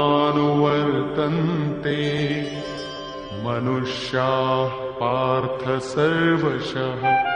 ஏனெனில் ஒருவேளை நான் மட்டும் கவனமாக இருந்து கொண்டு கர்மத்தை செய்யவில்லை என்றால் மற்றவர்களும் என்னை பின்பற்றி கர்மத்தை செய்யாமல் இருந்து விடுவார்கள். உங்களை பின்பற்றி நடப்பது கூட தவறா என்ன? ஸ்ரீகிருஷ்ணர் அதற்கு ஆம், தவறுதான் என்கிறார். उत्सीदेयुरिमे लोका न कुर्यां कर्म चेदहम् शङ्करस्य च कर्ता स्याम् उपहन्यामि माः प्रजाः. ஒருவேளை நான் மட்டும் கவனத்துடன் இந்த கர்மத்தை செய்யவில்லை என்றால் இந்த உலகமே நெறிதவறி போய்விடும். நான் வர்ண கலப்பு உண்டாக காரணமாகி விடுவேன். அனைத்து குடிமக்களையும் அழிக்கின்றவனாக கொல்பவனாக ஆகிவிடுவேன். ஆன்ம வடிவத்தில் நிலை பெற்ற மகாபுருஷர் மட்டும் எச்சரிக்கை உணர்வுடன் இருந்து கொண்டு இறை ஆராதனையில் தொடர்ந்து ஈடுபடவில்லை என்றால் மக்கள் சமுதாயம் அவரை பின்பற்றி கர்மத்தை செய்யாமல் நெறிதவறி போய்விடுவார்கள். மகாபுருஷரோ இறை ஆராதனையை முழுமையாக நிறைவேற்றிய பிறகுதான் என்றும் மகத்தான உயர்நிலையை அடைந்துள்ளார். அவர் கர்மத்தை செய்யவில்லை என்றாலும் கூட அதனால் அவருக்கு எந்த ஒரு பாதிப்பும் இல்லை. ஆனால் மக்கள் சமுதாயமோ இன்னும் ஆராதனையை ஆரம்பிக்கவே இல்லை. தம்மை பின்பற்றுபவர்களை ஆன்மீக பாதையில் வழிநடத்துவதற்காகவே அந்த மகாபுருஷர் கர்மத்தை செய்கிறார். நானும் செய்கிறேன் என்கிறார். அதாவது ஸ்ரீகிருஷ்ணரும் ஒரு மகாபுருஷரே தவிர வைகுண்டத்தில் இருந்து இறங்கி வந்த ஏதோ ஒரு குறிப்பிட்ட பகவான் இல்லை. மகாபுருஷர் பின்வரும் மக்களின் நன்மைகளை கருதியும் அவர்களை தர்மத்தின் பாதையில் செலுத்துவதற்காகவும் கர்மத்தை செய்கிறார். நானும் செய்கிறேன். ஒருவேளை நான் கர்மத்தை செய்யவில்லை என்றால் மக்கள் வழிதவறி நஷ்டமடைந்து போய்விடுவார்கள். எல்லோரும் கர்மத்தை செய்யாமல் கைவிட்டு விடுவார்கள் என்கிறார் அவர். மனம் மிகவும் அலைபாயும் தன்மை உடையது. அது இறை வழிபாட்டினை தவிர மற்ற அனைத்தையும் விரும்புகிறது. ஒருவேளை ஆன்ம வடிவத்தில் நிலை பெற்ற மகாபுருஷர் கர்மம் செய்யவில்லை என்றால் அவரை பார்த்து மற்றவர்களும் உடனே செய்து கொண்டிருக்கும் கர்மத்தை கைவிட்டு விடுவார்கள். அவர்கள் இவ்வாறு எண்ணிக்கொண்டு இறை ஆராதனையில் இருந்து விலகி போய்விடுவார்கள், நெறி தவறிவிடுவார்கள். இதையே தான் ஸ்ரீகிருஷ்ணரும் ஒருவேளை நான் கர்மம் செய்யவில்லை என்றால் எல்லோருமே நெறி தவறி போய்விடுவர், நான் வர்ண கலப்பு உருவாக காரணமாகிவிடுவேன் என்று கூறுகிறார். பெண்கள் கலங்கப்படுவதால் தான் வர்ணக்கலப்பு ஏற்படும் என்றே பார்த்தும் கேட்டும் இருக்கிறோம். அர்ஜுனனும் கூட பெண்கள் கலங்கப்பட்டு விடுவதால் வர்ணக்கலப்பு ஏற்பட்டு விடுமே என்ற பயத்தினால்தான் மனக்குழப்பம் அடைந்திருந்தான். ஆனால் ஸ்ரீகிருஷ்ணரோ ஒருவேளை நான் கவனத்துடன் இறை ஆராதனையில் ஈடுபடவில்லை என்றால்தான் வர்ணக்கலப்பு ஏற்பட காரணமாகிவிடுவேன் என்கிறார். உண்மையில் ஆன்மாவின் தூய்மையான வர்ணமே பரமாத்மா ஆகும். தன்னுடைய உண்மை இயல்பாகிய என்றும் நிலையான மாறாத ஆன்ம வடிவத்தின் பாதையிலிருந்து வழிதவறி போய்விடுவதையே வர்ணக்கலப்பு என்கிறோம்.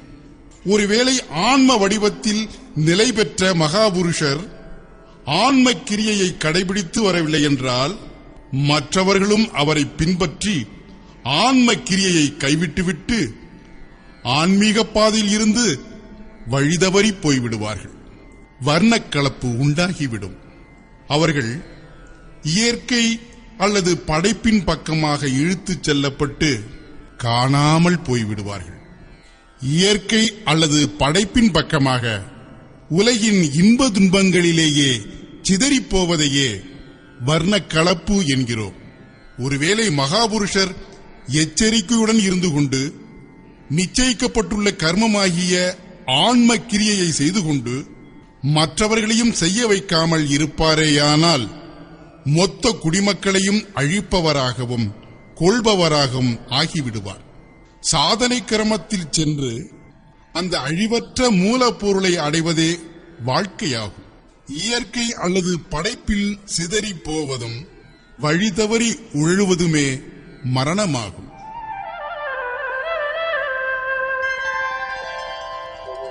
सक्ता कर्मण्य विद्वांसो यथा कुर्वन्ति भारत कुर्याद् विद्वांस्तथा सक्तः चिकीर्षुर्लोकसंग्रहम्. ஹே பாரதா, கர்மத்தில் பற்றுடைய அஞ்ஞானிகள் எவ்வாறு கர்மம் செய்கின்றனரோ அவ்வாறே பற்றற்ற அறிவாளிகளும் பூரண ஞானிகளும் உலக மக்களின் இதயத்தில் ஆன்மீக தூண்டுணர்வை ஏற்படுத்தி நன்மைகளை பெருக்கும் விருப்பத்துடன் அக்கர்மத்தை செய்ய வேண்டும். வேள்வியின் விதிமுறையை அறிந்த பிறகும் அவற்றை செய்து கொண்டிருக்கும் போதும் கூட நாம் என்னவோ அஞ்ஞானிகள்தான்.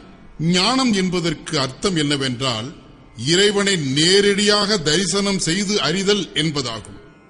எதுவரை இம்மி அளவு கூட நாம் தனி, ஆராதனைக்கு உரிய தெய்வம் தனி என்ற நிலை உள்ளதோ அதுவரை அஞ்ஞானம் உயிருடன் உள்ளது. எதுவரை அஞ்ஞானம் உள்ளதோ அதுவரை கர்மத்தில் பற்றும் இருக்கிறது. அஞ்ஞானி எத்தனை பற்றுடன் ஆராதனையில் ஈடுபடுகிறானோ அதே அளவு பற்றறுத்த ஞானியும் ஆராதனையில் ஈடுபட வேண்டும். எவருக்கு கர்மங்களால் எந்த ஒரு பயனும் இல்லையோ அவருக்கு கர்மத்தின் மீது எப்படி பற்றுதல் உண்டாகும்? அத்தகைய பூரண ஞானியாகிய மகாபுருஷரும் உலக நன்மையை கருதி அவர்களைப் போலவே கர்மத்தை செய்ய வேண்டும். அவர்கள் உள்ளத்தில் தெய்வீக செல்வங்களை பெருக்க வேண்டும். அதன் மூலம் சமுதாயம் அந்த பாதையில் செல்ல முடியும். न बुद्धिभेदं जनयेद् अज्ञानां कर्मसंगिनां जोषयेत् सर्वकर्माणि विद्वान् युक्तः समाचरन्. ஞானிகளான மகாபுருஷர்கள் கர்மத்தில் பற்றுடைய அஞ்ஞானிகளின் புத்தியில் பிரமையை ஏற்படுத்தக்கூடாது. ஆன்ம வடிவத்தில் நிலைத்த மகாபுருஷர் தம்மை பின்பற்றுபவர்களின் மனத்தில் எந்த விதத்திலும் கர்மத்தின் மீது அவநம்பிக்கை ஏற்பட்டு விடாமல் கவனமாக பார்த்து நடந்து கொள்ள வேண்டும். பரமார்த்த தத்துவத்தில் ஒன்று இணைந்துவிட்ட மகாபுருஷர் தாமும் முன்னின்று நல்ல முறையில் நியமிக்கப்பட்டுள்ள கர்மத்தை செய்து கொண்டே மற்றவர்களையும் செய்விக்க வேண்டும். இந்த காரணத்தினால்தான் பூஜ்ய ஸ்ரீ பரமஹம்ச பரமானந்த மகாராஜ் அவர்கள் வயதான காலத்திலும் கூட இரவில் 2 மணி அளவில் எழுந்து உட்கார்ந்து கொள்வார். அவர் மெதுவான குரலில் இரும்பிக் கொண்டே சரியாக 3 மணிக்கு எழுந்திருங்கள் மண் பொம்மைகளே என்று அங்கு படுத்து உறங்கிக் கொண்டிருப்பவர்களை பார்த்து குரல் கொடுப்பார். அனைவரும் எழுந்து உட்கார்ந்து ஆன்மீக சிந்தனையில் ஈடுபடத் தொடங்கிய பிறகு சிறிது நேரம் கழித்து கொஞ்சம் ஓய்வெடுப்பதற்காக கால்களை நீட்டி படுத்துக் கொள்வார்.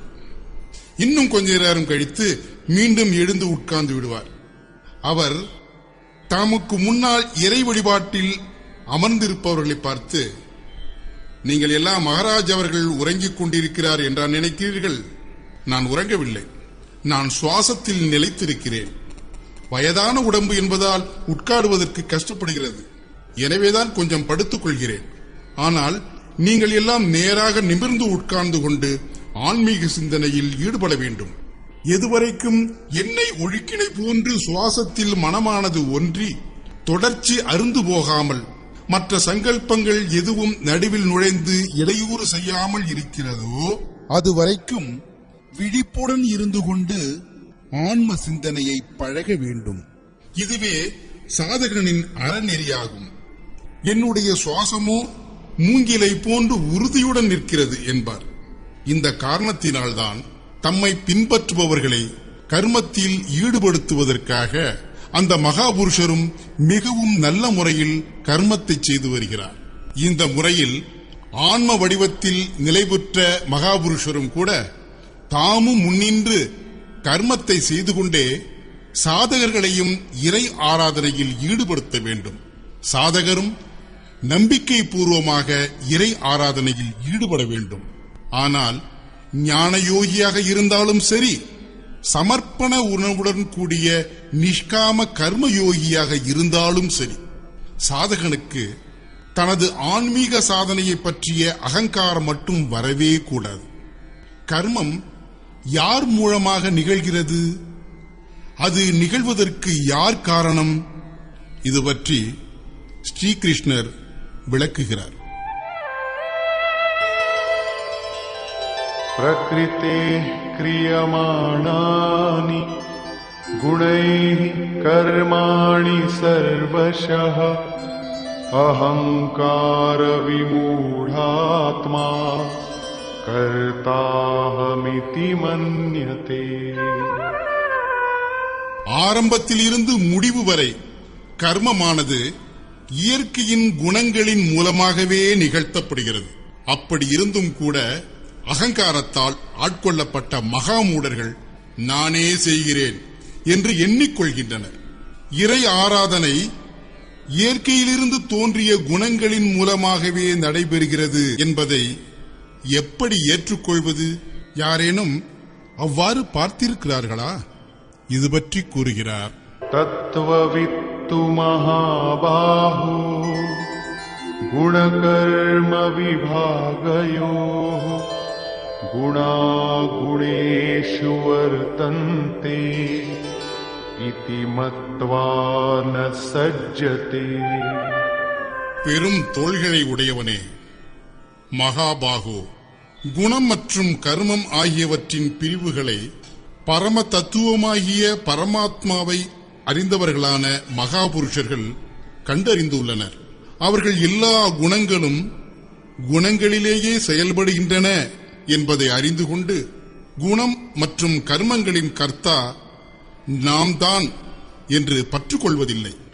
இங்கே தத்துவம் என்பதற்கு பரம தத்துவமாகிய பரமாத்மா என்று பொருளே தவிர உலகம் எண்ணிக்கொண்டிருப்பதைப் போல் 5 அல்லது 25 தத்துவங்கள் என்பதல்ல. யோகீஸ்வரர் ஸ்ரீகிருஷ்ணரின் வார்த்தைகளின் பிரகாரம் சொல்வதென்றால், பரமாத்மா ஒருவரே உள்ளதொரு தத்துவமாவார். வேறு எந்த தத்துவமும் இல்லை. குணங்களை கடந்து சென்ற பரம தத்துவ பரமாத்மாவில் நிலை பெற்ற மகாபுருஷர் மட்டுமே குணங்களுக்கு ஏற்ப கர்மங்களில் உள்ள பிரிவுகளை காண முடியும். தாமச குணம் இருந்தால் அதற்கேற்பவே காரியம் நிகழும். சோம்பேறித்தனம், உறக்கம், கவனக்குறைவு, கர்மத்தில் ஈடுபட இயலாத சுபாவம் இவையெல்லாம் இருக்கும். ராஜச குணம் இருந்தாலோ இறை ஆராதனையில் இருந்து பின்வாங்க நினைக்காத சுபாவம், வீரம், தலைமை உணர்வுடன் கூடிய கர்மம் நிகழும். சாத்வீக குணம் செயல்படும் நிலையில் இருந்தாலோ தியானம், சமாதி, ஆன்மீக அனுபவங்கள் பெறுதல், தங்கு தடையின்றி தொடர்ந்து நிகழும் ஆன்மீக சிந்தனை, எளிமை உணர்வு ஆகியவை சுபாவத்தில் இருக்கும். குணம் மாறும் இயல்புடையது. இறைவனை நேரடியாக தரிசனம் செய்த ஞானியே குணங்களை பொறுத்தே கர்மம் நிகழ்வது அதிகரிக்கவும் குறையவும் செய்கிறது என்பதை பார்க்க முடியும். குணம் தன்னுடைய காரியத்தை செய்து கொள்கிறது. அதாவது குணம் குணங்களிலேயே செயல்படுகின்றன என்பதை நன்கு அறிந்து கொண்டு அந்த இறைவனை நேரடியாக தரிசனம் செய்த மகாபுருஷர் கர்மத்தில் பற்று கொள்வதில்லை. ஆனால் குணங்களை இன்னும் கடக்காத ஆன்மீக பாதையில் பாதி வரை சென்று கொண்டிருக்கும் சாதகனுக்கு கர்மத்தில் பற்று இருக்க வேண்டும். ஆகவே प्रकृतेर्गुण सम्मूढाः सज्जन्ते गुणकर्मसु तान् कृत्स्नविदो मन्दान् कृत्स्नविन्न विचालयेत्.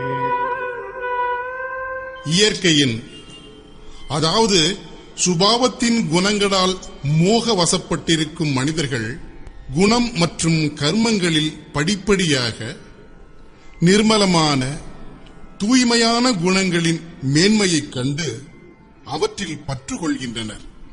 நல்ல முறையில் புரிந்து கொள்ளாத குறைவான முயற்சி உடையவனை நல்ல முறையில் அறிந்து கொண்டுள்ள ஞானி மன சஞ்சலத்திற்கு ஆளாக்கிவிடக்கூடாது. அவனை மனம் தளரும்படி செய்யக்கூடாது. மாறாக அவனை உற்சாகப்படுத்த வேண்டும். ஏனெனில் கர்மத்தை செய்து கொண்டே போய்தான் அவன் மேலான பரம நைஷ்கர்மியம், அதாவது கர்மம் விடுபட்ட நிலை, இந்த நிலையினை அடைய முடியும். தன்னுடைய சக்தி மற்றும் நிலைப்பாட்டினை நன்றாக ஆராய்ந்து கொண்டு கர்மத்தில் முன்னேற வேண்டிய ஞான மார்க்கத்தை பின்பற்றுகின்ற சாதகர்கள் கர்மம் நிகழ்வது குணத்தினால்தான் என்பதை அறிந்து கொண்டு தன்னை கர்த்தா என்று எண்ணிக்கொண்டு ஆணவம் கொள்ளாமல் நிர்மலமான தூய்மையான குணங்கள் கிடைத்த பிறகும் கூட அவற்றில் பற்று வைத்துக் கொள்ளாமல் பார்த்துக் கொள்ள வேண்டும். ஆனால் பற்றற்ற நிஷ்காம கர்மயோகிக்கு கர்மம் மற்றும் குணங்கள் ஆகியவற்றையெல்லாம் அலசி ஆராய்ந்து கொண்டிருக்க வேண்டிய அவசியம் ஒன்றுமில்லை. அவனை பொறுத்தவரையில் சமர்ப்பண உணர்வுடன் இணைந்து கர்மத்தை செய்து கொண்டே போக வேண்டும். அவ்வளவுதான்.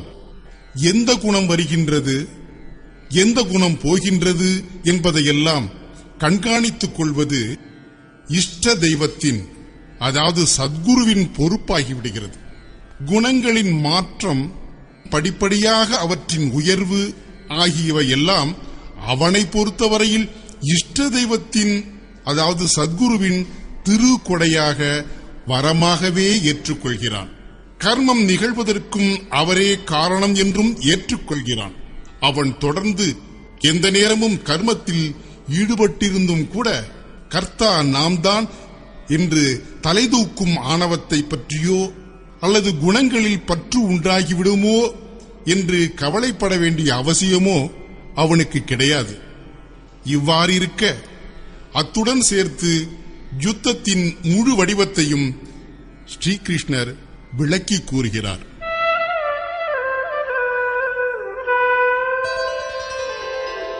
मयि सर्वाणि कर्माणि सन्न्यस्याध्यात्मचेतसा निराशीर्निर्ममो भूत्वा युध्यस्व विगतज्वरः. ஆகவே அர்ஜுனா, நீ அந்தராத்மாவில் சித்தத்தை கட்டுப்படுத்தி தியானத்தில் அமர்ந்து எல்லா கர்மங்களையும் என்னிடமே சமர்ப்பணம் செய்து ஆசைகள் அற்றவனாக, நான் எனது என்ற பற்று இல்லாதவனாக மனவேதனையற்று யுத்தம் செய். சித்தமானது எப்பொழுது தியானத்தில் நிலை பெற்று விட்டதோ, சிறிதளவு கூட எதன் மீதும் ஆசையும் இல்லையோ, கர்மத்தில் மமத்துவம், அதாவது நானே செய்பவன் என்ற எண்ணம் இல்லையோ, தோல்வியை நினைத்து கலக்கமும் இல்லையோ, அத்தகையவன் எவ்வாறான யுத்தத்தை செய்வான்? எல்லா பக்கங்களிலும் இருந்து சித்தத்தை ஒன்று திரட்டி இதய தேசத்தில் அதனை கட்டுப்படுத்திக் கொண்டே செல்கின்ற அவன் எதற்காக சண்டை போடுவான்? எவருடன் சண்டை போடுவான்? அங்கே அவனைத் தவிர வேறு யார் இருக்கிறார்கள்? உண்மையில் எப்போது நீங்கள் தியானத்தில் நுழைய முயற்சிக்கிறீர்களோ அப்போதுதான் யுத்தத்தின் முழு உருவமும் உங்கள் முன்னால் வந்து நிற்கும். காமம், கோபம், விருப்பு, வெறுப்பு, ஆசை, வேட்கை முதலான புலன் நுகர்வு எண்ணங்களின் சமூகம் உலகியல் விஷயங்களை நோக்கி நமது மனதை இழுத்துச் சென்று ஆராதனையில் தடையை ஏற்படுத்தும் எண்ணத்துடன் பயங்கரமாக நம்மை சூழ்ந்து கொண்டு தாக்குதல் தொடுக்கும். இவற்றையெல்லாம் வென்று கடந்து செல்வதையே யுத்தம் என்கிறோம். அவற்றையெல்லாம் கொஞ்சம் கொஞ்சமாக அழித்துக் கொண்டே சென்று அந்தராத்மாவில் அவற்றை ஒன்று கலந்து மறையச் செய்து கொண்டே போய் தியானத்தில் முன்னேறிச் செல்வதே உண்மையான யுத்தமாகும். இதையே மீண்டும் வலியுறுத்தும் வகையில் ये मे मतमिदं नित्यम् अनुतिष्ठन्ति मानवाः श्रद्धावन्तो न सूयन्तो मुच्यन्ते तेऽपि कर्मभिः. அர்ஜுனா, எவனொருவன் குற்றமற்ற பார்வையுடன் நம்பிக்கை உணர்வோடு சமர்ப்பணத்துடன் கூடியவனாக எப்போதுமே யுத்தம் செய் என்ற எனது இந்த திட்டவட்டமான கொள்கையை பின்பற்றி வாழ்கிறானோ அவன் எல்லா கர்மங்களிலும் இருந்து விடுதலை பெற்று விடுகிறான். யோகேஸ்வரரின் இந்த வாக்குறுதி இந்து, முஸ்லிம், கிறிஸ்தவர் என்ற எந்த ஒரு குறிப்பிட்ட மதத்தினருக்காகவும் சொல்லப்படவில்லை. மாறாக ஒட்டுமொத்த மனித குலத்திற்காக சொல்லப்படுகிறது. யுத்தம் செய் என்பதே அவருடைய கொள்கை. இதை நோக்கும்போது யுத்தம் செய்பவர்களுக்காக மட்டும்தான் இந்த உபதேசம் சொல்லப்பட்டதோ என்றே எண்ணத் தோன்றும். அர்ஜுனனுக்கு எதிரில் அதிர்ஷ்டவசமாக ஒரு மாபெரும் உலக மகா யுத்தம் நடைபெற தயாராகிக் கொண்டிருந்தது. உங்கள் முன்போ எந்த ஒரு யுத்தமும் இல்லை. உண்மையில் இது அக உலகில் நடைபெறும் யுத்தமாகும். க்ஷேத்திரம் மற்றும் க்ஷேத்திரஞருக்கு இடையில், வித்தை மற்றும் அவித்தை இவற்றுக்கு இடையில், தர்மக்ஷேத்திரம் மற்றும் குருக்ஷேத்திரம் ஆகியவற்றிற்கு இடையில் நடைபெறும் மோதலாகும். நீங்கள் எவ்வளவுக்கு எவ்வளவு தியானத்தில் அமர்ந்து சித்தத்தை கட்டுப்படுத்தும் முயற்சியில் ஈடுபடுகிறீர்களோ முரண்பாடான எண்ண ஓட்டங்கள் இறை ஆராதனையில் தடையை ஏற்படுத்தும் வகையில் உங்கள் முன் வந்து நிற்கும். பயங்கரமாக உங்களை ஆக்கிரமிக்க முயற்சிக்கும். அவற்றையெல்லாம் அழித்துக் கொண்டே சென்று சித்தத்தை கட்டுப்படுத்திக் கொண்டே போவதுதான் யுத்தம் எனப்படும். எவர் குற்றமற்ற பார்வையுடன் நம்பிக்கையோடு இணைந்து இந்த யுத்தத்தில் ஈடுபடுகிறாரோ அவரே கர்மங்களின் பந்தத்தில் இருந்து, பிறப்பு இறப்பு சூழலில் இருந்து நல்ல முறையில் விடுதலை பெறுகிறார். யார் இந்த யுத்தத்தில் ஈடுபடுவது இல்லையோ அவருக்கு என்ன கதி நேரிடுகிறது? இது பற்றி கூறுகிறார். ये त्वेतदभ्यसूयन्तो नानुतिष्ठन्ति मे मतम् सर्वज्ञानविमूढांस्तान् विद्धि नष्टान चेतसः. எவரெல்லாம் குற்றமுள்ள பார்வையுடையவர்களாக மோகம் என்னும் இருட்டில் சுயநினைவற்று ஆழ்ந்து உறங்கியபடி என்னுடைய இந்த கருத்திற்கு ஏற்றவாறு நடக்கவில்லையோ, அதாவது தியானத்தில் நிலைத்து நின்று ஆசை, பாசம், கலக்கம் ஆகியவற்றில் இருந்து விலகி சமர்ப்பணத்துடன் யுத்தம் செய்யாதவர்கள், ஞான பாதையிலிருந்து முற்றிலும் மோகவயப்பட்டு எப்போதுமே விலகியே இருக்கும் அவர்களை நீ மேலான நன்மையை பெறுவதிலிருந்து வீழ்ச்சி அடைந்தவர்கள் என்று அறிந்து கொள். எப்பொழுது இதுவே சரியான பாதை என்று ஆகிவிட்டதோ அனைவரும் இதை ஏன் செய்வதில்லை? இது பற்றி கூறுகிறார். सदृशं चेष्टते स्वस्याः प्रकृतेर्ज्ञानवानपि प्रकृतिं यान्ति भूतानि निग्रहः किं करिष्यति. மனிதர் உட்பட எல்லா ஜீவராசிகளும் தங்களுடைய இயற்கை, அதாவது சுபாவத்தை அடையப் பெறுகின்றன. தங்களுடைய சுபாவத்தால் ஈர்க்கப்பட்டு அவையெல்லாம் கர்மத்தில் ஈடுபடுகின்றன. ஞானியோ தம்முடைய உண்மை இயல்பாகிய ஆன்ம வடிவத்தில் ஈடுபடுகிறார். ஒவ்வொருவரும் இயற்கையான குணங்களின் தாக்கத்திற்கு ஏற்பவே காரியங்களை செய்கின்றனர். இது ஒரு தன்னிலை விளக்கமாகும். இதை யாரால் மறுக்க முடியும்? என்னுடைய கருத்தின்படி அனைவரும் கர்மத்தில் ஈடுபடாமல் இருப்பதற்கு இதுவே காரணமாகும். அவர்களால் ஆசை, பாசம், கலக்கம், விருப்பு, வெறுப்பு ஆகியவற்றை விளக்க முடிவதில்லை. எனவேதான் அவர்களால் கர்மத்தை முழுமையான முறையில் அனுசரித்து வர முடியவில்லை. இதையே இன்னும் தெளிவாக விளக்கும் வகையில் வேறொரு காரணத்தையும் எடுத்துக் கூறுகிறார். இந்திரியஸ்யேந்திரியஸ்யார்த்தே ராகத்வேஷோ வ்யவஸ்திதோ தயோர்னவசமாகச்சேத் தௌ யஸ்ய பரிபந்தினோ. புலன்கள் மற்றும் புலன்களின் மூலமாக கிடைக்கும் இன்பம் ஆகியவற்றில் விருப்பம் மற்றும் வெறுப்பு ஆகியவை நிலை பெற்றுள்ளன. இவ்விரண்டின் வசத்தில் மட்டும் சிக்கிக்கொள்ளவே கூடாது. விருப்பு மற்றும் வெறுப்பு ஆகிய இரண்டுமே எளிதில் வெல்ல முடியாத பெரும் பகைவர்களாகும். அவை இறை ஆராதனையை அபகரித்துக் கொண்டுவிடும்.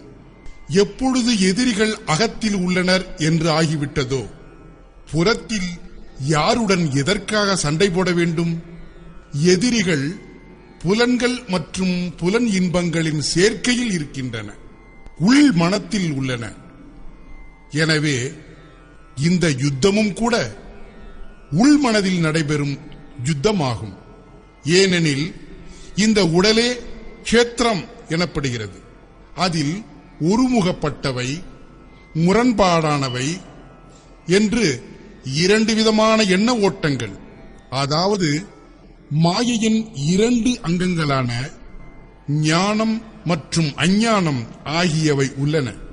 இந்த எண்ண ஓட்டங்களை கடந்து செல்வது ஒருமுகப்பட்ட எண்ண ஓட்டங்களின் துணையுடன் முரண்பாடான எண்ண ஓட்டங்களை அழிப்பதே யுத்தமாகும். முரண்பாடான எண்ண ஓட்டங்களை முழுவதுமாக அழித்துவிட்ட பிறகு ஒருமுகப்பட்ட எண்ண ஓட்டங்களின் உபயோகமும் முடிவிற்கு வந்து விடுகிறது. ஆன்ம வடிவத்தை தொட்டுணர்ந்து ஒருமுகப்பட்ட எண்ண ஓட்டங்களையும் அதற்குள் ஒன்று கலந்து மறையச் செய்வது, இந்த முறையில் இயற்கை அல்லது படைப்பை கடந்து செல்வதே யுத்தமாகும். இது தியானத்தினால் மட்டுமே நடைபெறும். விருப்பு வெறுப்பு ஆகியவற்றை அழிப்பதற்கு கொஞ்ச காலம் ஆகிறது. எனவேதான் பெரும்பாலான சாதகர்கள் ஆன்ம கிரியையை கைவிட்டுவிட்டு உடனே மகாபுருஷர்களைப் போல் நடிக்க ஆரம்பித்து விடுகின்றனர். ஸ்ரீகிருஷ்ணர் இது பற்றி கூறி எச்சரிக்கிறார்.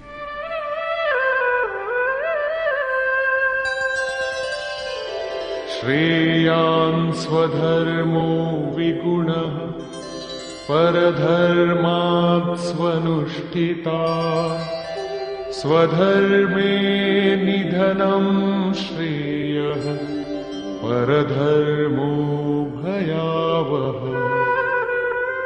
மிகவும் நல்ல முறையில் அனுசரிக்கப்படுகின்ற மற்றவர்களுடைய தர்மத்தை விடவும் குணமற்றதாகவே இருந்தாலும் கூட தன்னுடைய சுயதர்மம் மிகவும் உயர்ந்ததாகும். சுபாவத்திலிருந்து இயல்பாக உண்டான கர்மத்தில் முன்னேறி செல்வதற்கான திறன்பாடே சுயதர்மம் எனப்படும். தன்னுடைய திறமைக்கு ஏற்ப கர்மத்தில் ஈடுபட்டு முன்னேறிச் செல்வதால் சாதகன் என்றேனும் ஒரு நாள் கண்டிப்பாக கரை கடந்துவிட முடியும்.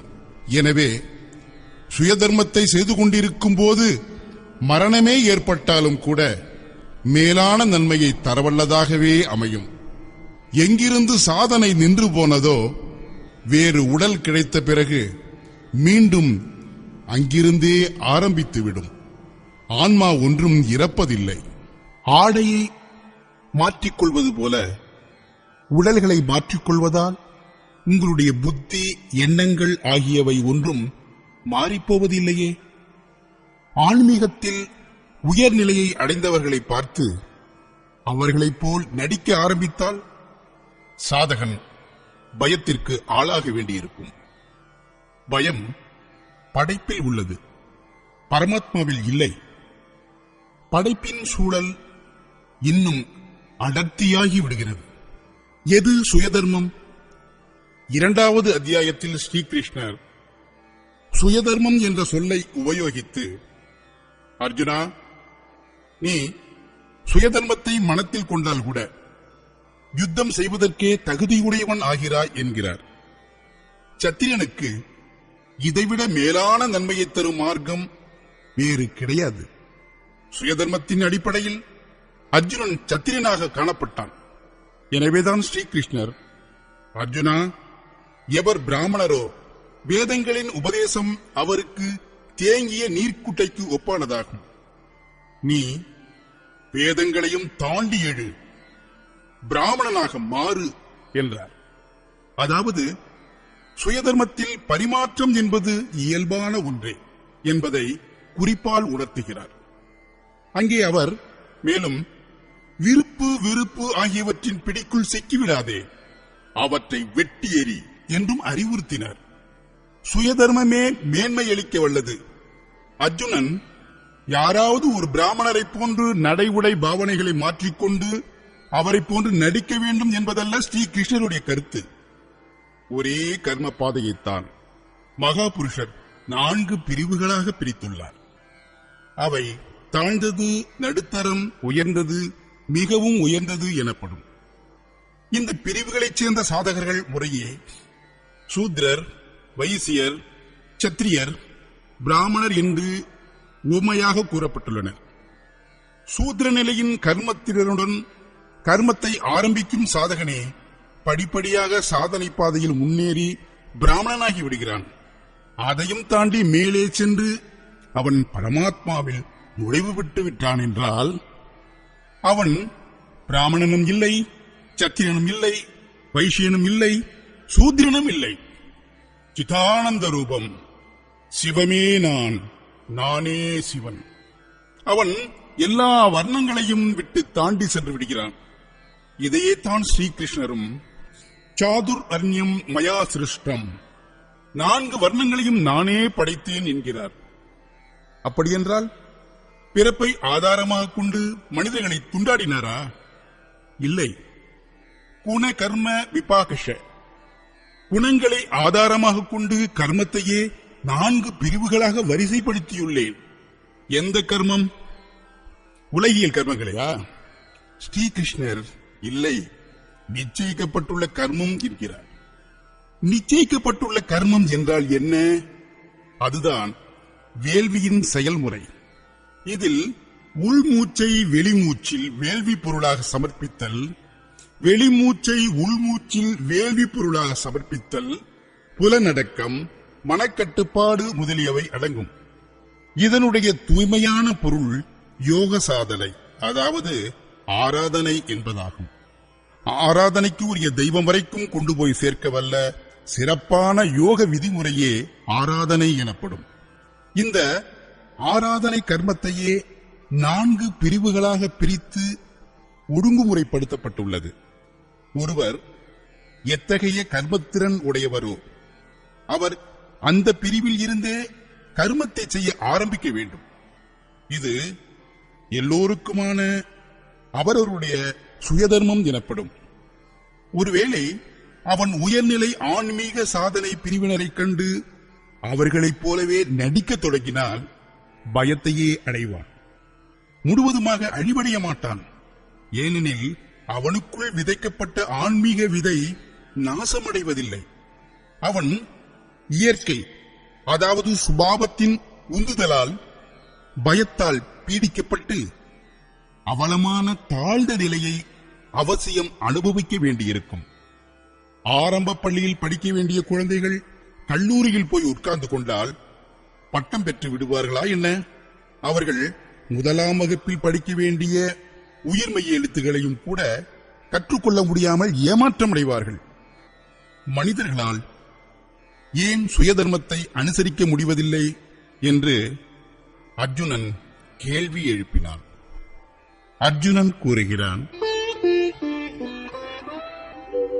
अथ केन प्रयुक्तोऽयम् पापं चरति पूरुषः अनिच्छन्नपि वार्ष्णेय बलादिव नियोजितः.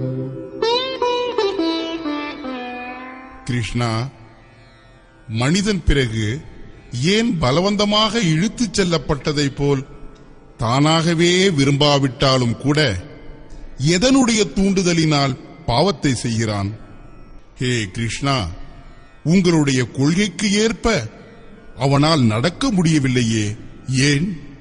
இது பற்றி ஸ்ரீகிருஷ்ணர் கூறுகிறார். ஸ்ரீ பகவான் கூறுகிறார்,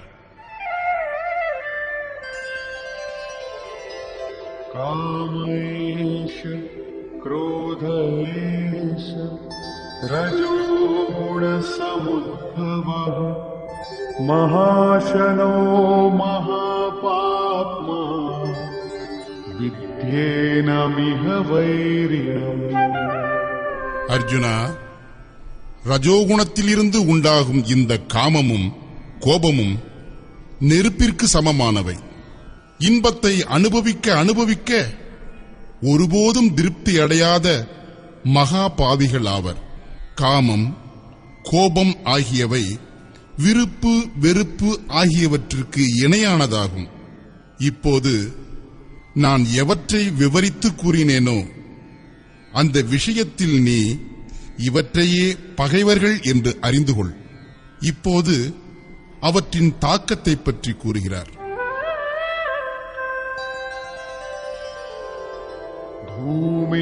धूमेनाव्रियते वह्निः यथादर्शो मलेन च यथोल्बेनावृतो गर्भः तथा तेनेदमावृतम्. எவ்வாறு புகையினால் நெருப்பும் அழுக்கினால் கண்ணாடியும் மூடப்படுகிறதோ, எவ்வாறு மெல்லிய ஜவ்வு படலத்தால் கர்ப்பமானது மறைக்கப்பட்டிருக்கிறதோ, அதே போன்றுதான் காமம் கோபம் ஆகிய விகாரங்களால் இந்த ஞானமும் மூடப்பட்டுள்ளது. ஈரமான விறகினை எரிக்கும் போது மிகுதியான புகை கிளம்புகிறது. நெருப்பு இருந்தும் கூட அதனால் கொழுந்துவிட்டு எரிய முடிவதில்லை. அழுக்கினால் மூடப்பட்டுள்ள கண்ணாடியில் எவ்வாறு பிரதிபிம்பம் தெளிவாக தெரிவதில்லையோ, மெல்லிய ஜவ்வினால் கர்ப்பமானது எவ்வாறு மூடப்பட்டுள்ளதோ, அதேபோல் இந்த காமம் கோபம் ஆகிய விகாரங்கள் இருக்கும் வரை பரமாத்மாவின் நேரடி தரிசனம் என்ற ஞானம் உண்டாவதில்லை.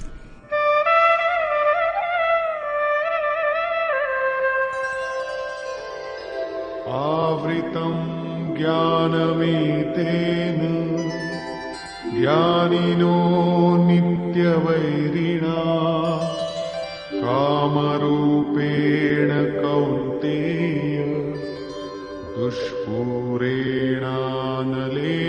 च. குந்தி மகனே, நெருப்பிற்கு சமமானதும் போகங்களால் ஒருபோதும் திருப்தியுறாததும் ஞானிகளின் நிரந்தரமான எதிரியுமாகிய இந்த காமத்தால் ஞானம் மூடப்பட்டுள்ளது.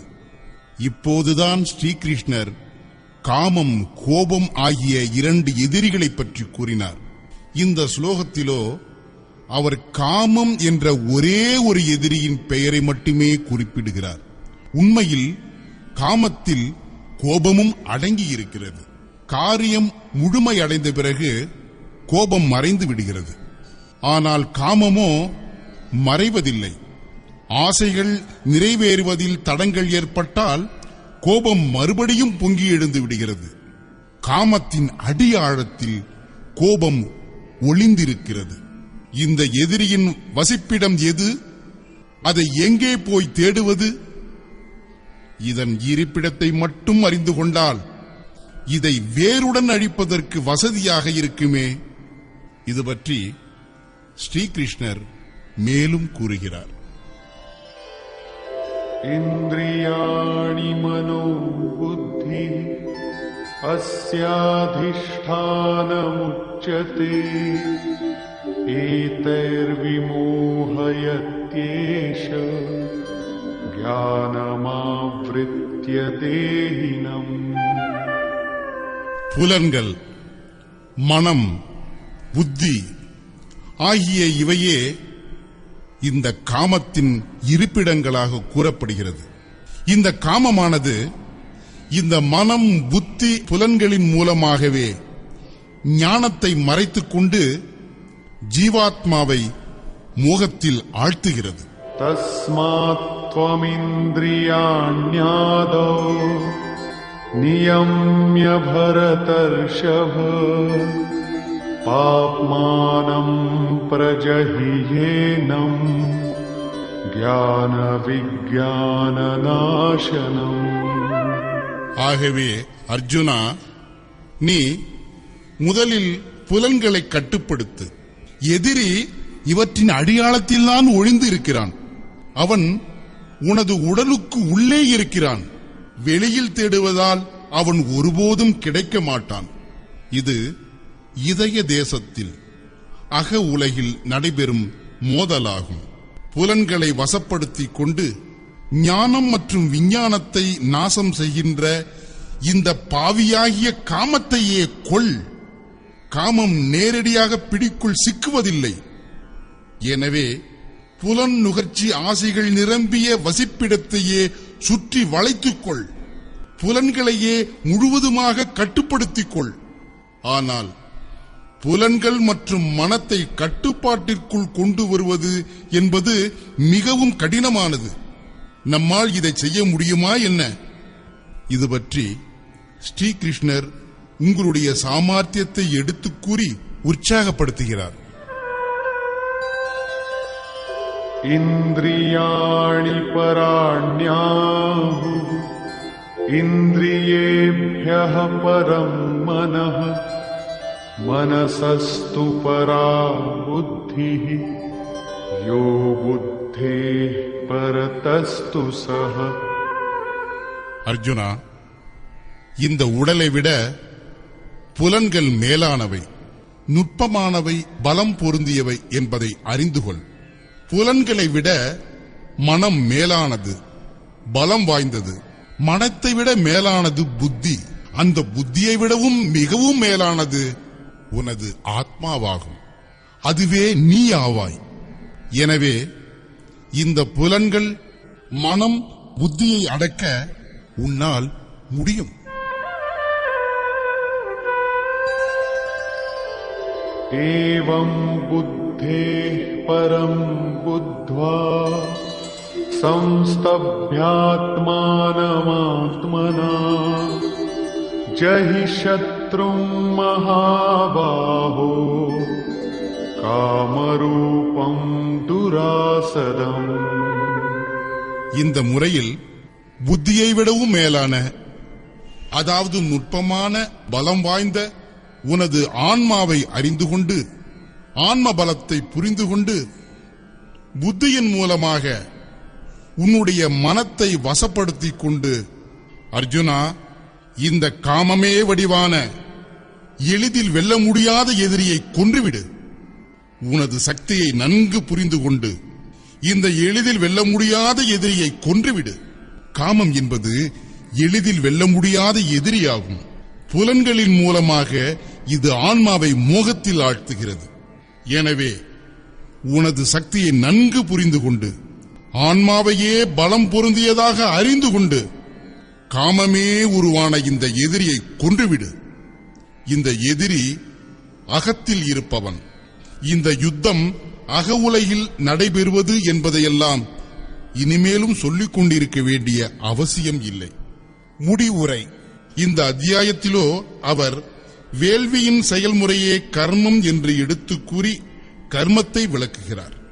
இதிலிருந்து வேள்வி என்பது ஒரு நிச்சயிக்கப்பட்டுள்ள திசையில் செல்வது என்பது தெளிவாகிறது. இதற்கு மாறாக எது ஒன்று செய்யப்பட்டாலும் அது இந்த உலகத்தில் பந்தத்தையே உண்டாக்கும்.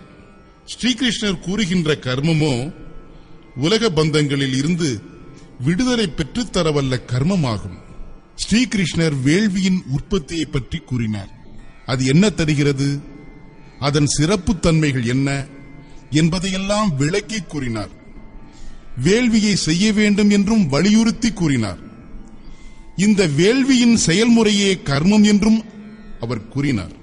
3வது அத்தியாயத்தில் தான் யுத்தம் பற்றிய தெளிவான விளக்கம் இடம்பெற்றுள்ளது.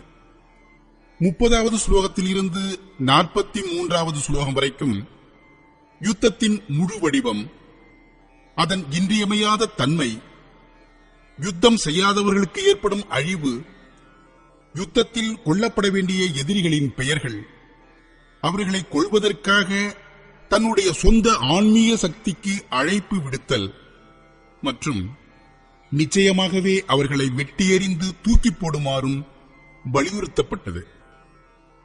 இந்த அத்தியாயத்தில் யாரை கொல்வதற்கு ஆணையிடப்பட்டதோ அந்த எதிரிகள் அவர்களுடைய உண்மை உருவம் தெளிவுபடுத்தப்பட்டது. அத்துடன் அவர்களை அழிப்பதற்கும் உங்களுக்கு ஊக்கம் அளிக்கப்பட்டுள்ளது. எனவே இந்த அத்தியாயத்திற்கு சத்ரு விநாச பிரேரணா, அதாவது எதிரிகளை அழிக்க வல்ல ஊக்கம் என்ற பெயரே பொருத்தமானதாகும். இம்முறையில் ஸ்ரீமத் பகவத்கீதை என்னும் உபனிஷதமும் பிரம்ம வித்தையும் யோக சாஸ்திரமும் ஸ்ரீ கிருஷ்ணர் மற்றும் அர்ஜுன உரையாடலும் ஆகிய சத்ரு விநாச பிரேரணா, அதாவது பகைவர்களை அழிக்க வல்ல ஊக்கம் என்ற பெயருடைய 3வது அத்தியாயம் நிறைவு பெறுகிறது.